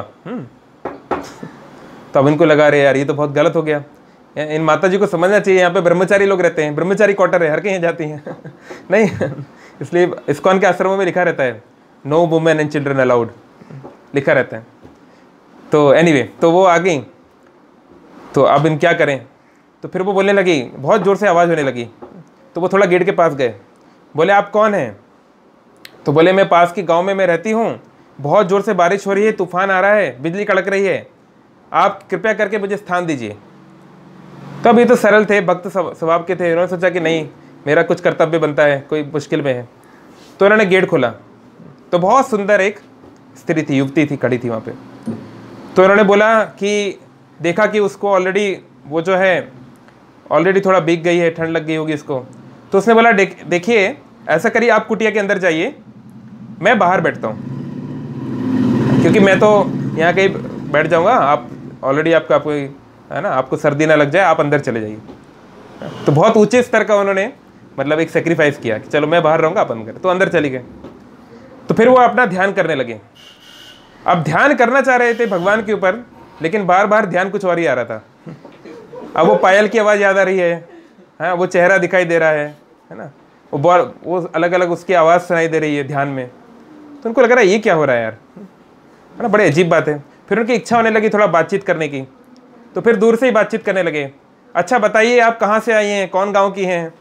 तो बताने लगी हम इस गांव के हैं। अच्छा आपके परिवार में कौन है? ये बताने लगी ये हैं हमारे परिवार में। अच्छा तो आप कितनी गाय हैं आपके यहाँ? कितनी गैया हैं? सब मतलब कुछ कुछ बातें करने लगे। तो धीरे धीरे बातें होने लगी। तो धीरे धीरे उनकी मन में और इच्छा हुई। अच्छा ठीक है, ऐसा करिए, मुझे लगता है कि यहाँ पे बहुत बारिश हो रही है, बहुत ठंड लग रही है, मैं भी अंदर जाके बैठता हूँ। तो मैंने बोला कि आप थोड़ा जो है गेट खोलिए, हम भी अंदर बैठेंगे। तो वो लड़की ने मना किया कि नहीं नहीं, अभी तो आप बोल रहे थे मैं ब्रह्मचारी हूँ, मैं तो लड़की के साथ में नहीं रह सकता, मैं बाहर रहूँगा, अभी क्यों आप ऐसा बोल रहे हैं? बोले नहीं कोई बात नहीं, ये तो कमरा तो बहुत बड़ा है, मैं एक कोने में रहूँगा, आप दूसरे कोने में रहना, है ना, क्या फ़र्क पड़ता है। तो वो मना करने लगी, नहीं नहीं ये तो ठीक नहीं रहेगा, ये तो धर्म के विरुद्ध है ये वो। तो बोला नहीं नहीं नहीं, आपको खोलना ही पड़ेगा, ये तो हमारा जगह है ना, मतलब मेरी बिल्ली मुझसे ही ब्याओ हमारा घर है, हम जो चाहे करें। तो वो क्या करती, इसे गेट खोल दिया। तो वो जाके जो है एक तरफ एक कोने में जाके बैठ गए। तो अब एक कोने में जाके जो है दीवार की तरफ मुँह कर लिया कि हम आपको नहीं देखेंगे, चिंता मत करिए, हम दीवार की तरफ मुँह कर लेंगे। दीवार की तरफ मुँह करके ध्यान करने लगे, मंत्र करने लगे। तो ध्यान करते फिर इच्छा होती थोड़ा सा पलट के देखें क्या हो रहा है कहीं बारिश ऊपर नीचे तो नहीं हो रही है, क्या हो रहा है स्कोर क्या चल रहा है। तो बार बार ध्यान भटक रहा था, बार बार उधर जाने की इच्छा हुई। तो इस प्रकार से धीरे धीरे वो अपने आप को कंट्रोल नहीं कर पा रहे थे। तो फिर वो उस स्त्री की ओर आगे बढ़ने लगी। तो वो स्त्री बोलने लगी, अरे आप ये क्या कर रहे हैं, हाँ महात्मा ऐसा ना करें, मेरा तो अभी तक विवाह भी नहीं हुआ है, इस प्रकार से। हाँ, तो इनके मन में इनको पता था कि मैं जो कर रहा हूँ शायद ठीक नहीं है, अभी इसके पास जाना ठीक नहीं है, क्या करें। तो थोड़ा रुकते थे, फिर पीछे जाते थे, फिर आगे जाते थे। हाँ, तो बहुत जो है फिर वो फाइनली उसकी तरफ आगे बढ़ने लगे। तो जब वो उसको गले लगाना चाह रहे थे, उतने में आवाज आई, पुरुष की आवाज़। तो बेटा जैमिनी कैसा रहा? कहा अरे पुरुष की आवाज़ कहाँ से बीच में आ गई यार तो आंखें खोल के देखी तो गुरुदेव खड़े हैं, वेद व्यास जी। बोले गुरुदेव आप? बोले हम ही वो लड़की का रूप लेकर आए थे तुम्हारी परीक्षा लेने के लिए और तुम सुपर फ्लॉप हो गए इसमें 0 नंबर भी नहीं मिलेगा तुमको तो जैमिनी को रियलाइज हुआ कि हम माया से नहीं लड़ सकते, it's not possible to fight. भगवान गीता में बोल रहे हैं, देवी ही एष गुणमयी मम माया दुरतया। ये जो देवी है, माया देवी, ये गुणमयी है। कई प्रकार के बंधन, कई प्रकार की इसकी क्वालिटी है। तुम एक बंधन खोलोगे दूसरा लगा देगी, तीसरा लगा देगी, यहाँ से नहीं तो वहाँ से पकड़ेगी। अच्छा, ये केवल स्त्री के लिए बात नहीं की जा रही है, मतलब एक पुरुष के लिए स्त्री को भोगने की इच्छा माया हो सकती है, इसी प्रकार से एक स्त्री के लिए पुरुष के शरीर को भोगने की इच्छा भी माया हो सकती है। अच्छा, माया मतलब क्या होता है? माँ मतलब जैसे गीता का कंक्लूजन क्या है? कौन सा श्लोक? What is the conclusion of Gita? हाँ, उसमें एक शब्द आता है माँ शुचः। शुचः मतलब डरना, माँ मतलब नहीं, मत डरो। तो माँ मतलब होता है नॉट, नहीं, और या मतलब यह है। तो maya means one which is not, जो नहीं है वो माया है। मतलब सोचिए कितनी विचित्र बात है, जो है ही नहीं वो माया है मतलब इल्यूजन है ना, भ्रम। तो ये तो हम सोचते हैं कि इसका शरीर हमको मिल जाएगा, एक बार वो व्यक्ति मिल जाएगा तो हमारा जीवन आनंद से भर जाएगा। हमारी ये थिंकिंग माया है, नॉट दैट कि वो व्यक्ति माया है। कोई लड़की या लड़का माया नहीं होती, वो तो असली में है, वो कोई इल्यूजन थोड़ी ना है, वो तो एक रियल सब्सटेंस है, रियल व्यक्ति है ना। लेकिन हमारी ये थिंकिंग कि उसको प्राप्त करने से हम खुश हो जाएंगे, ये माया है। क्योंकि उसको प्राप्त करने से जो खुशी है वो ज़्यादा समय टिकती नहीं है। आप देख लो, सबसे सुंदर से सुंदर कपल्स या सबसे फेमस से फेमस कपल्स, कोई भी आप देख लो, how long they have been able to cherish their their association, वो नहीं टिकता है। अगर कोई शादी को टिकना है ना जीवन भर, तो उसके अंदर इमोशनल सपोर्ट, उसके अंदर सेंसिटिविटी, उसके अंदर ब्रॉडर एक्सपेक्ट होने चाहिए। केवल अगर फिजिकल अट्रैक्शन है तो वो शादी ज़्यादा दिन नहीं टिक सकती, और टिकेगी भी तो केवल मतलब टिकी हुई है किसी तरीके से। तो अगर हमको किसी भी रिलेशनशिप को अगर हमें फर्म करना है तो उसकी जो फाउंडेशन है वो स्ट्रांग होना चाहिए, और फाउंडेशन फिजिकल अट्रैक्शन नहीं होना चाहिए। It has to be other factors. अगर स्पिरिचुअल फाउंडेशन है तो बहुत ही अच्छा है ना। और इसके अलावा और भी चीज़ें, इमोशनल सपोर्ट की बात हो, है ना, इंटेलेक्चुअली हमारे थॉट प्रोसेस मैच होने चाहिए इस पे। इसलिए जब हम लोग शादी करते हैं तो कुंडली मिलाते हैं ना, तो उसमें गुण मैच किए जाते हैं। अच्छा, ये लड़की ऐसी है, ये लड़का ऐसा है, इनके कितने मैचेस हो रहे हैं, कितनी क्वालिटी मैच हो रही है, वो सब काफ़ी इंपॉर्टेंट चीज़ें हैं। ऑफकोर्स आजकल जो है एक अच्छा ज्योतिष ढूंढना बहुत मुश्किल है। आजकल तो ज्योतिष के नाम पे बहुत सारा फर्जी बढ़ा है, लेकिन एक असली ज्योतिष जो है वो आपका ये काम करेगा, वो आपको ढूंढ के देगा कि कौन कौन सी क्वालिटीज़ मैच हो रही हैं, लाइक दैट। तो एनीवे, तो कहने का तात्पर्य है कि it's very very difficult, it's not easy to control. भगवान बोल रहे हैं it is impossible to control, है ना। और लेकिन भगवान सॉल्यूशन भी दे रहे हैं, माम एव ये प्रपद्यन्ते, लेकिन जो मेरी शरण में आता है, मायाम एताम तरंती थे, वो माया से तर सकता है ना। तो इसका क्या मतलब हुआ? मतलब क्या, ये जो माया शक्ति है ना, अभी नवरात्रि चल रहा है ना, चल रहा है ना, तो ये एक दिन होता है नारायणी रूप, 9 दिन अलग अलग रूप होते हैं ना माँ के। एक होता है नारायणी रूप, तो उनका प्रणाम मंत्र देखेंगे तो आपको ये मिलेगा कि नारायणी कौन है, जो महाविष्णु की माया है वो नारायणी है। तो ये जो माया शक्ति है, इसका जो रिप्रेजेंटेटिव है, इसकी जो अधिष्ठानी देवी है वो है दुर्गा देवी। तो हम में से कोई दुर्गा देवी से लड़ सकता है क्या? मान लीजिए कोई व्यक्ति बहुत बलशाली हो जाए, प्रभु जी की तरह, मान लो बहुत सारा 6 पैक ले आए, हाँ, बहुत कुछ कर ले, भिक्षु भी बन जाए, तो माया देवी से लड़ सकता है क्या? हाँ, तो कोई दुर्गा देवी से नहीं लड़ सकता। बहुत सारे महिषासुर आए, बहुत कोई आए, बहुत सारे हीरो लोग आए, पर इट इज़ नॉट पॉसिबल। कोई संसार से नहीं लड़ पाएगा। कोरोना से कोई लड़ पाया क्या? मृत्यु से कोई लड़ सकता है क्या? तो इसलिए इंटेलिजेंट व्यक्ति ये है जो ये समझ जाए कि भैया हमारा कोई चांस नहीं है माया से लड़ने का। हम अपने आप को हम सोचें कि हाँ, मैं किसी लड़की के बारे में नहीं सोचूंगा, मैं दिन में नहीं सोचूंगा, मैं रात में नहीं सोचूंगा, मैं चलते हुए नहीं सोचूंगा, मैं बैठे हुए नहीं सोचूंगा, उसको भूल जाऊंगा मैं। अभी किसी का ब्रेकअप हुआ था कुछ दिन पहले, तो मुझे बोला प्रभु जी बस मुझे एक चीज़ चाहिए। बोले क्या? मैं उस लड़की को भूलना चाहता हूँ। मैंने कहा ये कभी नहीं हो सकता। हम कभी किसी को नहीं भूल सकते जब तक हमारी मति किसी और चीज़ में ना लग जाए, है ना। It is not possible, because absence of a substance is not a factual phenomena. कि हम बोलें कि ये चीज़ फलाना चीज़ नहीं होनी चाहिए, तो उसके बदले कुछ और डालना पड़ेगा ना। तो कोई व्यक्ति बोले बस प्रभु जी मैं उसको भूलना चाहता हूँ, हालांकि इस बार तो उस लड़की की गलती थी, मतलब उसकी खुद की गलती, उसने ब्रेकअप किया वो उसकी गलती है एक्चुअली। एनीवे, तो हम ऐसे नहीं किसी को, it is not possible for us to give up sense gratification. हम इंद्रिय तृप्ति को नहीं भूल पाएंगे।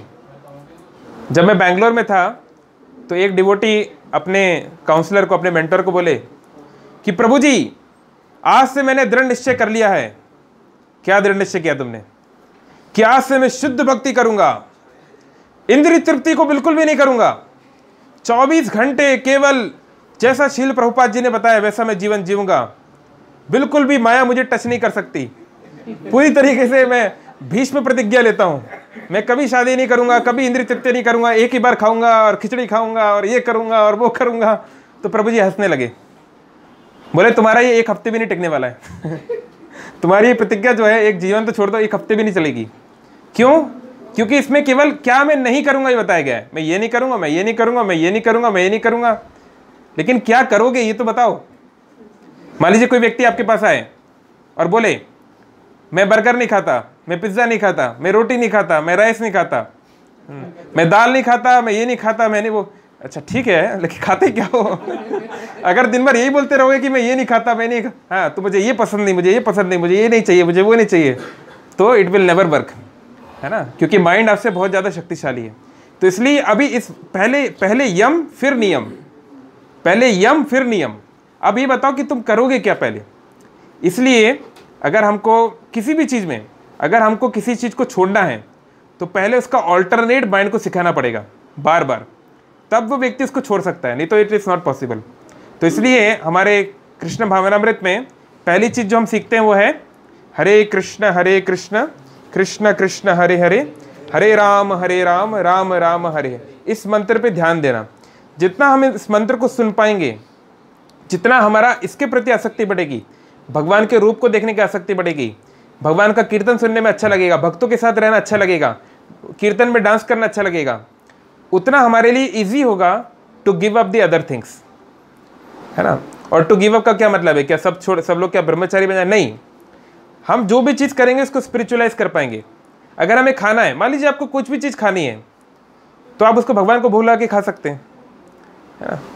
भगवान ये नहीं बोल रहे हैं कि सब कुछ आप जो है आनंद में रहना बंद कर दो, बिल्कुल जो है दुखियारी जीवन जियो, ऐसा तो भगवान नहीं बोल रहे हैं, है ना। तो अगर हमें कुछ अच्छा खाना है तो हम भगवान को भोग लगा के खा सकते हैं, शुरुआती स्तर में हम इतना कर सकते हैं। अगर मान लीजिए ठीक है, अगर आपको किसी लड़की से या किसी लड़के से आपको आकर्षण है, वो बहुत सुंदर है या वो बहुत हैंडसम है, कोई बात नहीं, आप उसके साथ एंजॉय कर सकते हैं, लेकिन विवाह के अंतर्गत आपको रिस्पॉन्सिबिलिटी लेनी पड़ेगी। ये नहीं कि भैया हम मजे भी ले लें, हम रिस्पॉन्सिबिलिटी ना लें, तो फिर क्या होगा? फिर आपको उसका पाप झेलना पड़ेगा। जैसे मान लीजिए अगर आपको बहुत सारा इस संसार को एंजॉय करना है तो पैसा कमाना पड़ेगा। तो एक तरीका ये है कि बहुत मेहनत करो, दिन भर जॉब करो, बिजनेस करो, और जो मेहनत की कमाई उससे पैसा कमाओ। और दूसरा है शॉर्टकट, जो पैसा कमा चुका है उससे थोड़ा सा साम दाम दंड भेद लगा के चोरी चकारी मार पीट जो करके ले आओ। लेकिन दिक्कत यह है कि दूसरा वाला जब आप काम कर रहे हो ना, ये आप एक आध दिन 2-4 दिन कर लोगे, लेकिन जिस दिन पुलिस के हाथ में आओगे उस दिन उतने ही डंडे पड़ेंगे और हमेशा चिंता में रहोगे। इसलिए बोलते ना, चोर की दाढ़ी में तिनका, एक हिंदी में कहावत है। इसको जानते हैं आप? इसका मतलब जानते हैं?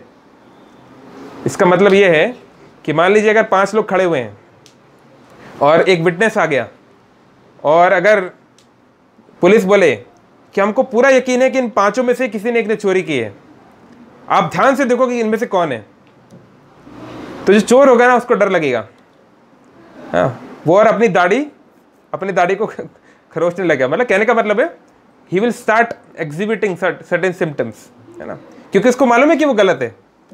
वो एक अंदर से फीलिंग आती है, उसको किसी को सिखाना नहीं पड़ता है। तो इसलिए बोलते चोर की दाढ़ी में तिनका। एक बार मतलब ऐसा एक स्टोरी है, लोक कथा। तो एक बार अकबर के राज खजाने में कुछ चोरी हो गया, है ना। तो अकबर ने बोला, बीरबल ये तुम्हारी जिम्मेदारी है कि तुम्हें पता करना है कि किसने चोरी की है। मुझे पूरा यकीन है कि हमारे राज दरबार में से ही किसी ने इसमें इन्वॉल्वमेंट है। तो बीरबल ने बोला ठीक है, ये मैं करता हूँ, मुझे आप कुछ समय दीजिए। तो शाम को उसने सभी राज दरबारियों को बुलाया गया, सबको एक लाइन से खड़ा किया गया, और बीरबल ने क्या किया, सभी को एक स्टिक दी, है ना, एक बहुत ही अलग प्रकार की, एक विशिष्ट प्रकार की, शायद सागौन की होगी, एक लकड़ी की स्टिक दी। उसकी कुछ लेंथ थी, मान लो 1 हाथ, सबको वो स्टिक दी उसने, है ना। और सबको स्टिक दे के उसने बोला, इस स्टिक को आज आपको अपने घर ले जाना है, अपने घर पे इसको रखना है, और कल सुबह इसको लेके सबको आना है, राजा जी के सामने आपको आना पड़ेगा। और क्या है, इसके ऊपर तंत्र मंत्र किया गया है, इस सारी स्टिक्स के ऊपर, इन लकड़ियों के ऊपर। तो जिसने भी चोरी की होगी ना, जिस किसी ने भी चोरी की होगी, उसकी ये स्टिक जो है ये आधा हाथ आगे बढ़ जाएगी, इसकी लेंथ इंक्रीज हो जाएगी आधा हाथ, है ना। मान लो अगर 20 सेंटीमीटर की है तो 30 हो जाएगी, लाइक दैट। तो सब लोग बोले ठीक है, क्या करेंगे, बात तो माननी पड़ेगी यार, राजा का आदेश है। तो सब लोग अपने अपने घर गए। तो बाकी लोग तो चैन से सो गए, क्योंकि उन्होंने पता है उन्होंने तो चोरी नहीं की, तो स्टिक तो आगे नहीं बढ़ेगी। लेकिन जिसने चोरी की है उसको नींद नहीं आ रही थी। अरे क्या पता सच में तांत्रिक सही हुए तो, अरे नहीं बीरबल तो झूठ बोल रहा है, ऐसा कोई तंत्र मंत्र होता है क्या, लेकिन अगर हुआ तो फिर क्या होगा। तो उसके मन में बहुत सारी दुविधा हो रही थी, क्या करूँ क्या ना करूँ। तो उसने सोचा काहे को रिस्क लो यार, बीरबल बोल रहा है तो सही बोल रहा होगा, है, अच्छे लोग झूठ नहीं बोलते हैं, सदाचारी लोग होते हैं। तो उसने क्या किया, उसकी 20 सेंटीमीटर की स्टिक को उसने क्या किया, आप होते तो क्या करते, हाँ, उसने 10 सेंटीमीटर काट दिया। उसने सोचा कि देखो ये 10 सेंटीमीटर आगे बढ़ जाएगी ना, तो ठीक है, तो इसको जब वो बढ़ेगी तो वो बराबर की हो जाएगी, तो मैं पकड़ा नहीं जाऊँगा। तो वो सब लोग उसको स्टिक को लेके गए। तो बीरबल ने ये कहा था कि वो बढ़ेगी कब, जब हम उसको आप दरबार में लाओगे और हम उसके एक विशेष यंत्र में रखेंगे उसको वहाँ पे रखोगे तब उसकी लेंथ बढ़ेगी, इस प्रकार से। तो सब लोगों ने जाके अपना वहाँ पे एक रखा हुआ था एक बर्तन, उसमें सब लोगों ने अपना रखना शुरू कर दिया। तो जब सबने रख दिया, सबके ऊपर मतलब कवरिंग थी, क्लॉथ था, तो सब लोग रख रहे थे और सैनिक लोग नोट कर रहे थे कौन सा क्या रख रहा है। तो उसके बाद जो भैया इनका जब स्टिक दिखा गया, तो सारे स्टिक जो है वो तो नॉर्मल है, लेकिन इन भाई साहब का स्टिक क्या था, आधा था। तो इस प्रकार से चोर की दाढ़ी में तिनका। तो क्यों बोल रहा था मैं ये बात, कहाँ से कहाँ पे आ गए, ये कहाँ आ गए हम, यूं ही भटकते भटकते क्यों बोल रहा था मैं इस चोर की दाढ़ी में तिनका। Anyway, so the point is कि the way to overcome this is that don't fight with your temptations, but immediately give a substitute. जैसे हमारे हिंदी में कहावत है, आंधी आए बैठ गवाए। जब कोई आंधी आती है ना, तूफान आता है, तो ओके माता जी, कंक्लूजन है गीता का माता जी, सर्वधर्मान परित्यज्य वाला श्लोक 18.66। तो बोलते हैं आंधी आए बैठ गवाए, यानी जब कोई आंधी आती है, तूफान आता है, तो जो बुद्धिमान पुरुष है वो क्या करेगा, क्या करेगा, बोलेगा ए आंधी, तुम हमारे शहर में आ गए, तुम जानते नहीं हो यहाँ मायका लाल रहता है शेर रहता है, शेर, हमारे यहाँ कोई हमारे बिना परमिशन के नहीं आ सकता। ऐसा किसी ने बोला था क्या फनी को, जब फनी आया था तो कोई ऐसा बोला क्या, कोई गुंडा, कोई यहाँ का पॉलिटिशियन, कोई बोल सकता था क्या, नहीं।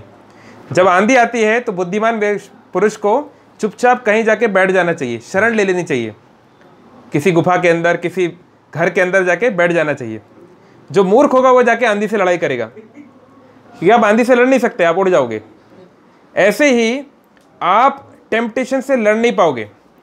आप सोचे अरे यार भूख तो बहुत लग रही है, लेकिन मैं खाऊंगा नहीं, चाहे कुछ भी हो जाए बस, या इच्छा तो बहुत हो रही है लेकिन मैं नहीं करूंगा, नहीं करूंगा, नहीं करूंगा। जैसे इसको बोलते हैं fasting in front of the feast. मान लीजिए अभी नवरात्र चल रहा है ना, तो मान लीजिए अभी प्रसाद मिलने वाला है, तो बहुत सारा आपका प्रसाद रखा है, 56 भोग, सब लोग बढ़िया खा रहे हैं दबा दबा के, और आप जो है आपकी फास्टिंग है, और आप वो वहीं बैठे हो, और आप बोल रहे हो हे भगवान चाहे कुछ भी हो जाए मुझे इसको खाना नहीं है, चाहे कुछ भी हो जाए इसको मुझे खाना नहीं है। तो एक बार कुछ बंदरों ने फास्टिंग रखी, उन्होंने उपवास रखा, तो सारे बंदर लोगों ने डिसाइड किया कि हम लोग पेड़ पे नहीं रहेंगे, क्योंकि पेड़ पे रहेंगे तो वहाँ पे फल है, तो फल खाने की इच्छा होगी। तो सारे बंदर नीचे बैठ के, मैं भी नीचे बैठ जाता हूँ तो नीचे बैठ के जो है कुछ चर्चा करने लगे। तो उसके बाद एक बंदर जो है वो थोड़ा शाना था, ज़्यादा होशियार था, वो पेड़ के ऊपर चढ़ गया, बोला पेड़ के ऊपर ही तो चढ़ रहा हूँ, फल थोड़ी ना खा रहा हूँ, उससे क्या फ़र्क पड़ता है। तो बाकी बंदर ने समझा देखो ज़्यादा पास जाओगे तो दिक्कत होगी। बोला अरे कोई दिक्कत नहीं, मैं इन सबसे बहुत ऊपर हूँ, मेरी चेतना इन सबसे बहुत ऊपर है। तो फिर वो जाके फल के एकदम पास जाके बैठ गया, बोले बस मैं देख रहा हूँ फल ठीक है कि नहीं, कल फल खाना है ना हमको कल, तो अभी से हमको तैयारी करना पड़ेगा ना, कैसा है, मैच्योर है, कौन सा टिक कर लेंगे, ये वाला अच्छा है, इस प्रकार से। तो सब लोगों ने समझाया कि देखो ज़्यादा पास मत जाओ नहीं तो तुम्हारा व्रत टूट जाएगा। बोले नहीं नहीं। फिर उसने फल को तोड़ के हाथ में रख लिया। तो बोले देखो जब तक हमें पता ना चले कि क्या चीज़ हमारे जीवन में कम है, तब तक हम उसका महत्व नहीं समझ पाते हैं। इसलिए इस फल को मैं देखकर याद कर रहा हूँ कि भगवान ने कितना हमारे पर कृपा की है इतने दिनों तक, तो तुम चिंता मत करो, मैं इसको खाऊंगा नहीं। फिर उसने क्या किया, फल को मुंह के अंदर रख लिया, फल को मुंह में रख लिया। बोला अरे मैं खा थोड़ी ना रहा हूँ मूर्खो, केवल मुंह में रखा है मैंने, केवल मुंह में रखा हो, और मैं उस एहसास को समझना चाहता हूँ कि ये एहसास होता कैसा है, लेकिन इसको मैं खाऊंगा नहीं। लेकिन फिर अल्टीमेटली वो खाने लगा।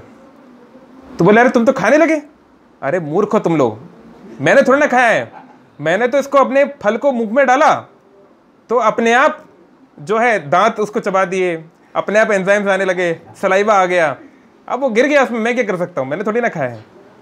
तो ऐसे ही कुछ लोग बोलते हैं संभोग से समाधि, समाधि बाय सेक्स। एक बहुत फेमस टीचर थे इंडिया में, हमारे एरिया के, जो बहुत फेमस हो गए दुनिया में। उन्होंने अपने शिष्य को सिखाया, भाई तुम इतना सेक्स करो, इतना सेक्स करो कि तुम्हारी सेक्स करने की इच्छा ही खत्म हो जाए। तो उनके जो सेंटर होते हैं वहाँ जाने से पहले, जैसे आप लोग आए ना यहाँ पे, वहाँ आने से पहले आपको दिखाना पड़ता है आप HIV पॉजिटिव तो नहीं हो, रिपोर्ट लेकर आना पड़ता है कि आप HIV पॉजिटिव नहीं होना चाहिए, नेगेटिव होना चाहिए, तभी आप अंदर जा सकते हैं। कुछ खास सेंटर्स में, हमेशा नहीं, कुछ जगहों पे। और वहाँ पे जो दीक्षा होती है, बड़ा मतलब आप उसको दीक्षा बोलोगे कि क्या बोलोगे पता नहीं, मतलब बहुत प्रकार की चीज़ें होती हैं। तो उनका मानना है कि ये भगवान ने हमको दिया है, अगर भगवान को सेक्स नहीं करवाना था तो दिया ही क्यों? भगवान ने तो पोटेशियम साइनाइड भी दिया है, जहर भी दिया है, कभी कभी उसको भी खा लिया करो। नहीं, वो नहीं खाएंगे। एनीवे, तो उसको वो रखते हैं और वो मानते हैं कि देखो जितना हम स्त्री पुरुष को अलग रखेंगे, जितना ये आर्टिफिशियल बैरियर बनाएंगे, उतना हम खुले दिमाग से, खुली चेतना से नहीं रह पाएंगे। और भक्ति और आध्यात्मिक जीवन मतलब क्या है? खुला, हर चीज़ खुला खुला होना चाहिए, कपड़े भी खुले होने चाहिए। तो उनका ये मानना है कि व्यक्ति को इतना संभोग करा दो कि वो फ्रस्ट्रेट हो जाए और फिर वो समाधि में चला जाएगा। अब छोड़ो, ये सब से मुझे कोई मतलब नहीं है, सब फालतू बातें हैं, इसमें कुछ मानना नहीं है। अब वो फिर नहीं करेगा, ये उनका मानना है। लेकिन ये जो कंसेप्ट है ये कंप्लीटली फॉल्स है। जैसे मान लीजिए, देखो, ये अगर आपको खाने की बहुत इच्छा है तो आपको 10, 20, 25, 30 पराठे खिला दिए, तब आप और नहीं खाओगे। अब आपकी बिल्कुल इच्छा नहीं होगी, पराठे देख के आपको बेकार लगेगा, अरे हटा दो, दूर हटाओ पराठे। लेकिन कब तक? 1 दिन, 2 दिन, फिर उसके बाद वही पराठे, अरे लाओ यार पराठे, लाओ यार, क्या पराठे बनाए, नहीं होगा ना। तो हमारा जो बॉडी है उसकी लिमिटेशन है, पर माइंड की कोई लिमिटेशन नहीं है, क्योंकि हम भगवान के पार्ट हैं और भगवान अनंत हैं। तो सोल के अंदर भी एबिलिटी है अपनी कॉन्शियसनेस को एक्सपैंड करने की। इसलिए जो भगवान के शुद्ध भक्त होते हैं, हनुमान जी, नारद जी, ये अपने शरीर को बड़ा चौड़ा, छोटा बड़ा कर सकते हैं, क्योंकि इनका शरीर आध्यात्मिक है, उनकी चेतना स्पिरिचुअल है। तो लेकिन हमारे माइंड की लिमिटेशन नहीं है, माइंड चाहता है कि और हो, लेकिन शरीर बोलता है अरे एक लाफा मारेंगे तुमको, और अभी बहुत और कुछ मत बोलो। ठीक है, माइंड चाहता है कि बढ़िया टीवी भी चलती रहे, बढ़िया नेटफ्लिक्स चलता रहे, अपन आराम से बैठे रहें, पॉपकॉर्न खाते रहें। पर लेकिन बुद्धि बोलती है अरे कल एग्जाम है, डंडा पड़ेगा, उठ जाओ। तो नालायक से नालायक आदमी भी थोड़ा जो है एक दिन पहले पढ़ाई करता है, क्योंकि बुद्धि उसको टॉर्चर करती है। नहीं, लेकिन अगर कोई इसको टॉर्चर ना करे तो माइंड आराम से रिलैक्स रहना चाहता है ना। रिलैक्स मतलब इंद्रिय तृप्ति करना चाहते हैं। तो हमको समझना पड़ेगा कि इसलिए ये सब हम लोग कई बार सोचते हैं वैदिक सोसाइटी कितनी ऐसी है, क्यों स्त्रियों को अलग पढ़ाया जाता था, पुरुषों को अलग पढ़ाया जाता था, क्यों घरों में जो है इतना फ्री मिक्सिंग अलाउ नहीं होता है ना, शादी के पहले इतनी फ्री मिक्सिंग अलाउ क्यों नहीं होती है। हाँ, तो उस सब का कारण है ना, it all has a reason, है ना। क्योंकि हमारा खासकर जब हम प्यूबर्टी क्रॉस करते हैं, हम इस टीनेज में आते हैं, यंग यूथहुड में आते हैं, तो हमारे हार्मोनल चेंजेस जो बॉडी में हो रहे हैं, है ना, ये शरीर जिस स्थिति से गुजर रहा है, इसको सही चेतना में रखना कठिन होगा।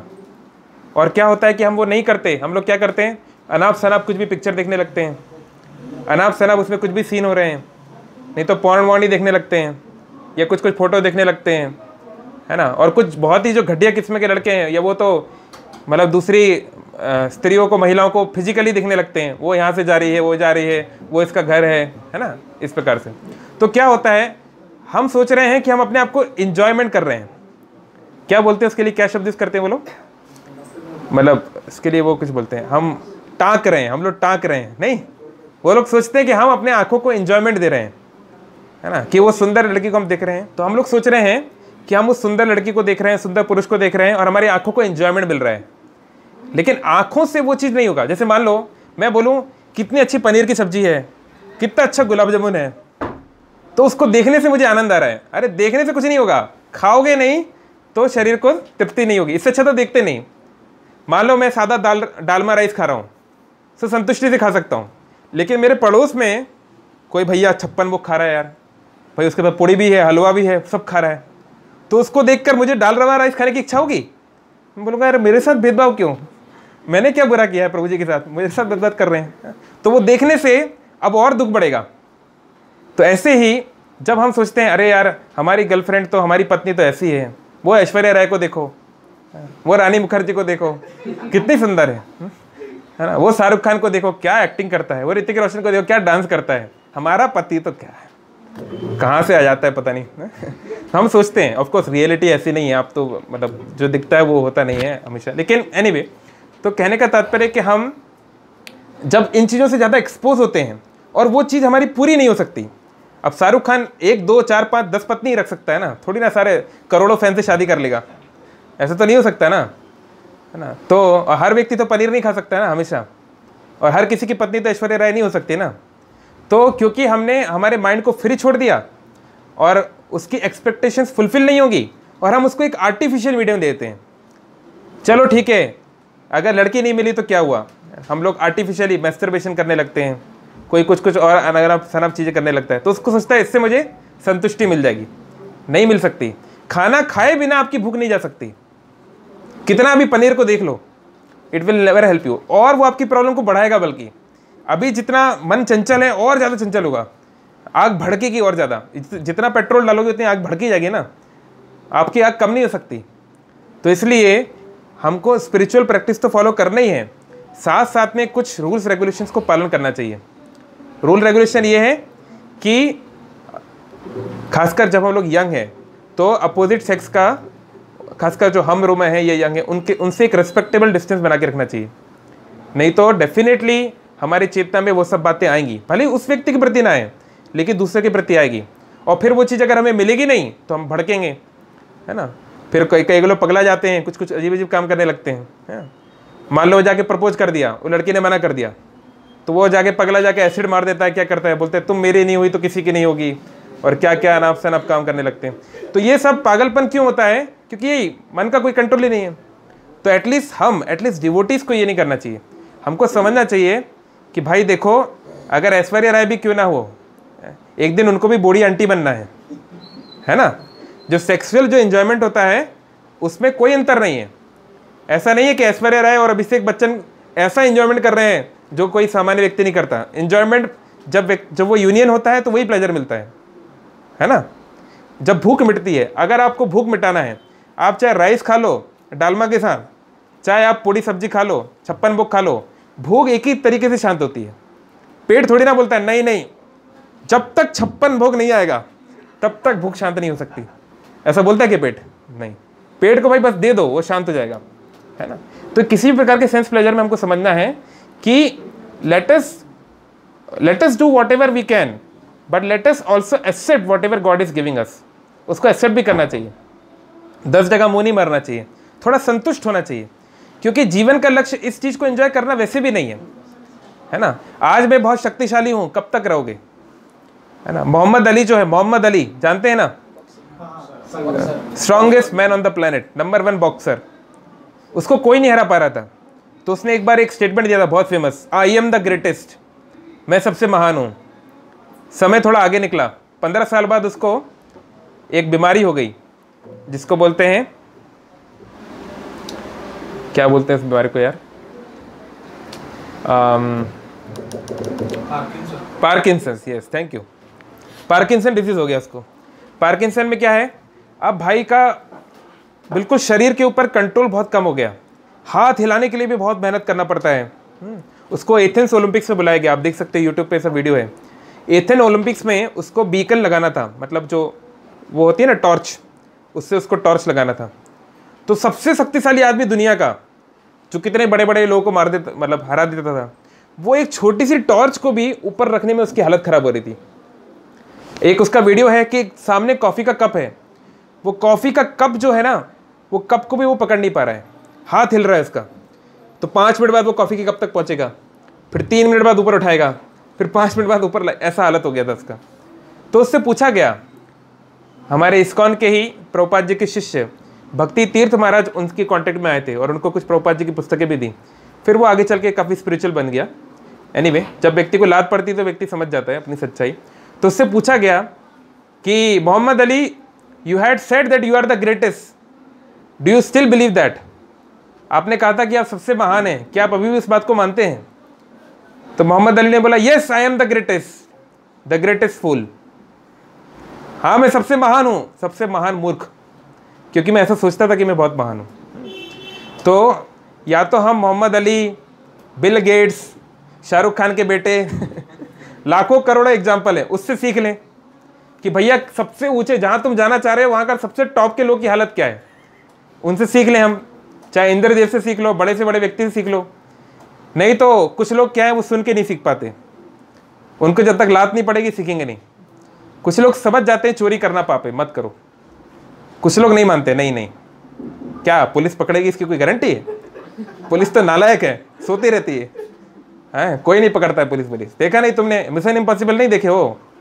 कैसा मिशन इम्पॉसिबल में जाता है, ऐसे चोरी करता है, ऐसे चोरी करता है। धूम नहीं देखे हो, धूम 2 कैसा ऋतिक रोशन जाता है, हम भी ऐसी चोरी करेंगे तो वो जाता है और कभी कभी सक्सेसफुल हो जाता है, कभी कभी पुलिस नहीं पकड़ पाती तो सोचता देखो हम ही है ऋतिक रोशन का बाप हमको कोई नहीं पकड़ पाएगा। लेकिन फिल्म तो फिल्म होती है और रियलिटी तो रियलिटी होती है ना एक दिन छोटा राजन भी पकड़ में आ जाता है ना। तो फिर जब लात पड़ती है तब याद आता है, अरे यार पहले सुधर जाते तो अच्छा था। तो या तो खुद इसको समझ जाइए, अभी आप लोग यंग हैं, अभी आपके पास टाइम है, भक्ति को सिंसियरली कर सकते हैं, और नहीं सुधरे तो कोई बात नहीं, इस्कॉन के दरवाजे खुले हुए हैं। 5 साल बाद, 10 साल बाद, 15 साल बाद, 20 साल बाद, अगले जन्म में जब आए आ जाइएगा, है ना, बैक। ठीक है, तो इस प्रकार से हमको जितना हो सके एंजॉय करो, कोई दिक्कत नहीं है, पर एंजॉयमेंट को धर्म के अंदर करो, धर्म को छोड़ के एंजॉय मत करो।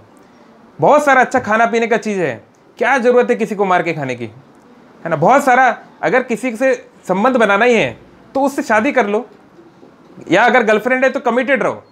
चलो ठीक है, शादी अभी नहीं कर सकते तो कमिटेड रहो, जिसको फिर जिससे संबंध बनाए उससे ही शादी करना। ये नहीं 2 साल तक ये है, फिर तीसरे साल वो हो गई, फिर वो चौथे, ये सब नौटंकी नहीं चलेगा। अगर गर्लफ्रेंड है अब अभी शादी नहीं कर सकते तो ठीक है, कमिटेड रहो, फिजिकली यूनियन मत करो, ठीक है, बातचीत करो, फोन पे बात करो, कोई बात नहीं, लेकिन फिजिकल यूनियन मत करो, और शादी के बाद ही करना।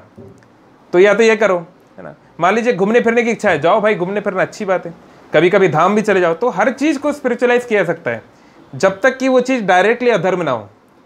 अब मान लो आपकी इच्छा ही है कि मैं 2-4 लोगों को मार डालूँ, खून कुछ होते हैं ऐसे सिर पे क्या बोलते हैं उनको, सीरियल किलर जानते हैं ना भाई। मान लीजिए मेरी इनसे दुश्मनी है, इन्होंने मेरा कुछ ले लिया, कुछ चुरा लिया, कुछ कर दिया, तभी तो मैं इनको मारूंगा ना, ऐसे बिना मतलब थोड़ा ना मारते फिरूंगा।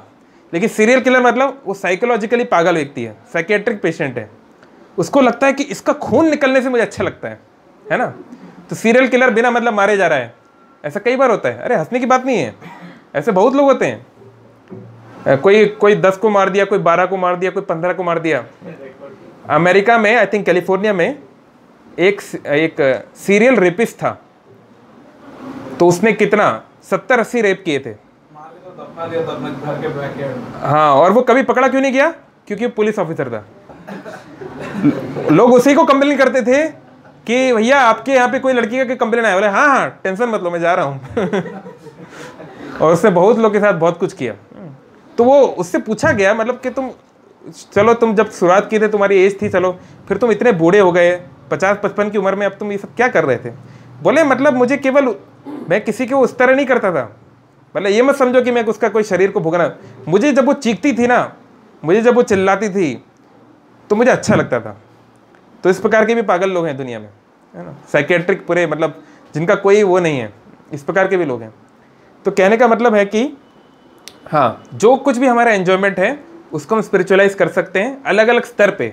हर किसी को जो है एकदम शुद्ध महात्मा की तरह रहने की जरूरत नहीं है, हमारा जैसा स्तर है उसके अनुसार हम धीरे धीरे आगे बढ़ सकते हैं। हमारे गुरु महाराज बोलते थे, if you are a child act like a child. मतलब अगर आप भक्ति में एकदम नए हो, आप नहीं कर सकते 16 माला जप, आप नहीं कर सकते 4 नियम पालन, आप इतना नहीं कर सकते, ठीक है, जितना कर सकते हो उसको ऑनेस्टली डिवोटीज को बताओ, वो आपको बताएंगे आप क्या, ठीक है इस स्तर पे रहो, फिर धीरे धीरे 2 साल बाद 4 साल और धीरे आगे बढ़, तो धीरे धीरे आप आगे बढ़ सकते हैं। लेकिन हमको ऑनेस्ट रहना चाहिए और जो प्रिंसिपल्स हैं धर्म के उसके पीछे स्टिक करना चाहिए। अगर हम ऐसा करेंगे तो फिर we will be happy, and because we are following Krishna, so Krishna will make sure that we remain happy.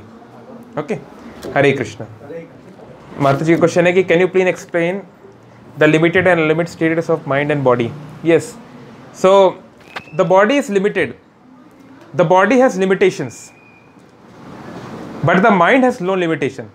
इसलिए आप देखते हैं जो महान महान वैज्ञानिक हुए, जो महान महान दार्शनिक हुए, फिलोसफर्स हुए, वो लोग ऐसा काम कर जाते थे जो कि सामान्य मनुष्य के लिए बहुत इम्प्रोबेबल है, बहुत बड़ी बात है, क्योंकि उन्होंने अपने मस्तिष्क को उतना डेवलप कर लिया था। लेकिन बॉडी की तो लिमिटेशन है ना।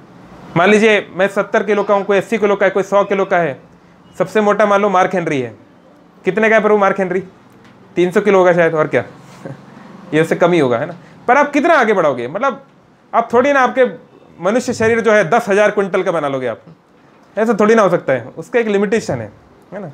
इसी प्रकार से आप दौड़ोगे, है ना। मान लीजिए कोई 2 किलोमीटर दौड़ सकता है, कोई 5 दौड़ सकता है, कोई 10, कोई 15, कोई 20, कोई 40, कोई 50, पर ये थोड़ी ना कि आप हजारों किलोमीटर दौड़ जाओगे, ये तो नहीं हो सकता ना। तो बॉडी की लिमिटेशन है।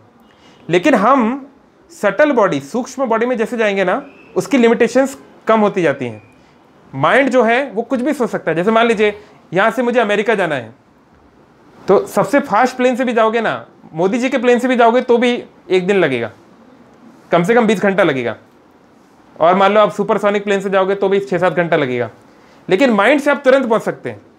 ये पहुँच गए हम टाइम स्क्वायर में, और वो टाइम स्क्वायर में हम बाइडन जी को बाय बाय कर रहे हैं, और कैसे हो, है ना। मन में तो आप कुछ भी सोच सकते हैं ना, मन बहुत तेजी से आगे जा सकता है।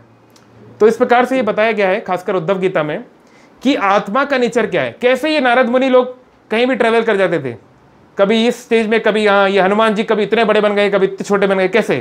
क्योंकि उनका शरीर नहीं है, उनका हमारी तरह हार्ड मास का शरीर नहीं है। जैसे एक बार ये कमेंट्री में है रामायण के, कि रावण को समझाने आए नारद मुनि कि देखो सीता माता को लौटा दो, तुम राम से नहीं लड़ पाओगे। तो रावण ने बोला नहीं यार तुम क्या बात कर रहे हो, तुम जानते रही हो हमें इंद्र को हरा दिया, ये कर दिया, वो कर दिया। तो नारद मुनि को बोलने लगे अरे तुम जानते नहीं हो, तुमको जूते की तरह मार देंगे, ये कर देंगे। उसको बेइज्जती करने लगे कि तुम बहुत पिटोगे, सबको पिटवाओगे, ऐसा मत करो, सीता देवी को छोड़ दो, तुम्हारे भले की नहीं बोल रहा हूँ। तो नारद को उसको बहुत गुस्सा आ गया नारद मुनि के ऊपर। तो वो तलवार लेकर नारद मुनि के ऊपर तलवार मार दिया। तो तलवार मारा तो तलवार आर पार हो गई, कुछ हुआ ही नहीं। तो बोले ये क्या हो गया है? बोले ये आध्यात्मिक शरीर है। बोले ये कहाँ से मिलेगा? हमको भी दिलवाइए। बोले हाँ ये शरीर चाहिए तो जिस राम से तुम युद्ध लड़ने जा रहे हो ना, उस राम की शरण में जाना पड़ेगा। एनीवे, तो कहने का मतलब है कि ये इन लोग का स्पिरिचुअल बॉडी है, they don't have a material body. तो इसलिए वो लोग जो है जहाँ चाहे अपनी इच्छा से जो चाहे कर सकते हैं, they can literally do anything. लेकिन क्योंकि वो भगवान के भक्त हैं तो ऐसा कोई चीज़ नहीं करते जो भगवान या किसी भी जीव के अहितकारी हो। आप कभी नहीं देखोगे कि नारद मुनि ने या हनुमान जी ने या शिव जी ने या ब्रह्मा जी ने कुछ ऐसा कर दिया जो किसी के लिए ठीक नहीं था। तो you will never find like that. तो इसलिए ये कब मिल सकता है हमको? जब हमारी चेतना स्पिरिचुअल हो। अगर हमारी कॉन्शियसनेस स्पिरिचुअल है तो हमारी बॉडी भी स्पिरिचुअलाइज हो जाएगी, है ना। लेकिन पद्म पुराण में जैसा बोला गया है, इया यस्य हरेर दासे कर्मणा मनसा गिरा निकलश्प सावत्सासु जीवन युक्त उच्चते। वो व्यक्ति जीते जी मुक्त है जिसका कर्म, मन और वाक्य आध्यात्मिक है। और वो करना इतना आसान नहीं है, इट्स वेरी डिफिकल्ट। पर ठीक है, हम लोग थोड़ा बहुत तो प्रयास कर सकते हैं। ठीक है, हरे कृष्ण। आपका कुछ क्वेश्चन है? हाँ बोलिए। जो माया का बोल रहे थे सर, जो दो माया मतलब योग माया और महामाया, सर डिफरेंस क्या है? ओके, तो योग माया को बोलते हैं सुभद्रा। सुभद्रा है ना, सुभद्रा भगवान की छोटी बहन। और महामाया को बोलते हैं भद्रा, है ना, क्योंकि वो भी भगवान की छोटी बहन ही है। तो कहने का मतलब है माया, माया मतलब कि जो नहीं है ना। और योग, योग मतलब जोड़ना, मिलाना। तो ऐसा प्रबंध जो कि फैक्चुअल नहीं भी हो सकता, लेकिन जो हमें भगवान से मिलाता है, उसको योग माया बोलते हैं। जैसे यशोदा माँ सोच रही है कि कृष्ण मेरा लाला है, अगर मैं इसको दूध नहीं पिलाऊंगी तो भूखा हो जाएगा। ये फैक्चुअल ट्रुथ नहीं है। कृष्ण कैसे भूखे हो सकते हैं? जो दुनिया को खिला रहा है वो कैसे भूखा हो सकता है?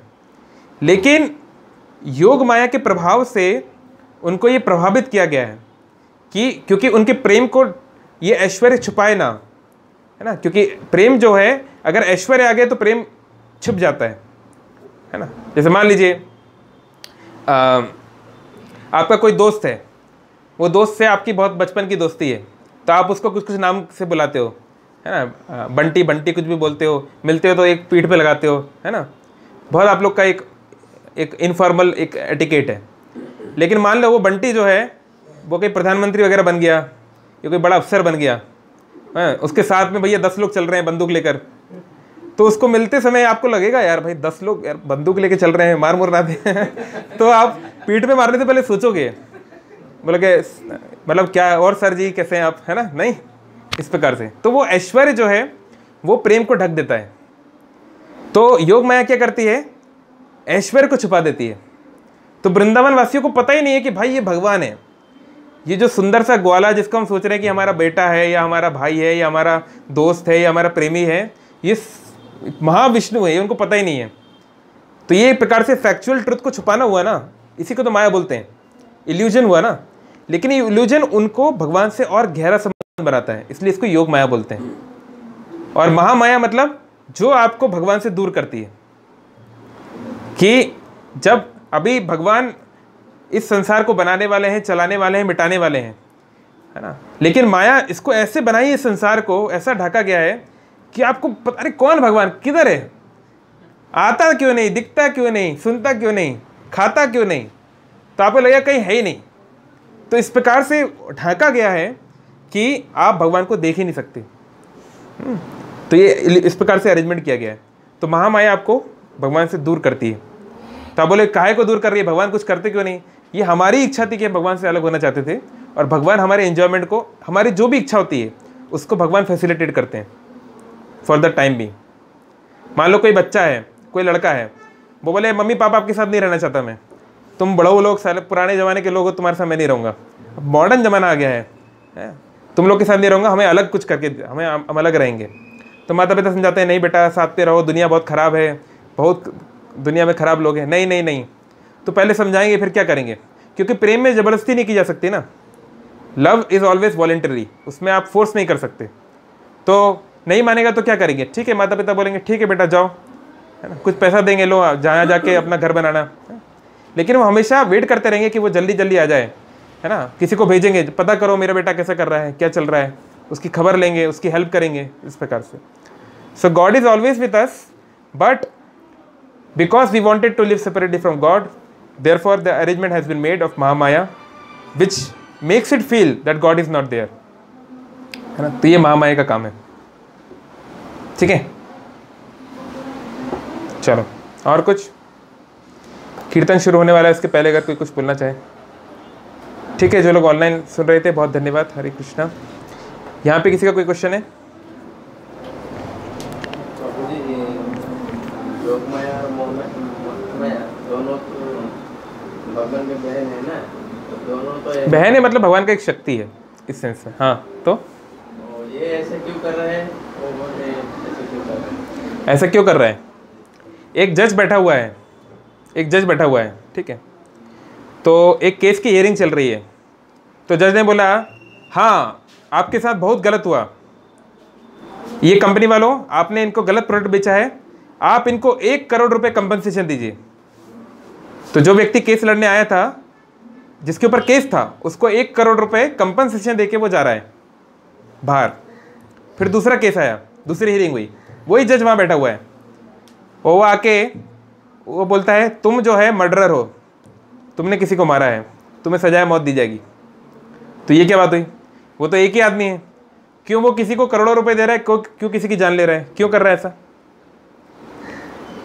आप उत्तर दो, क्यों कर रहा है? सेम व्यक्ति भेदभाव क्यों कर रहा है? हाँ प्रॉब्लम, हाँ मतलब जो जिसकी जैसी स्थिति है, जिसने जैसा कार्य किया है, जिसकी जैसी इच्छा है, उसके अनुसार उसको दिया जा रहा है ना।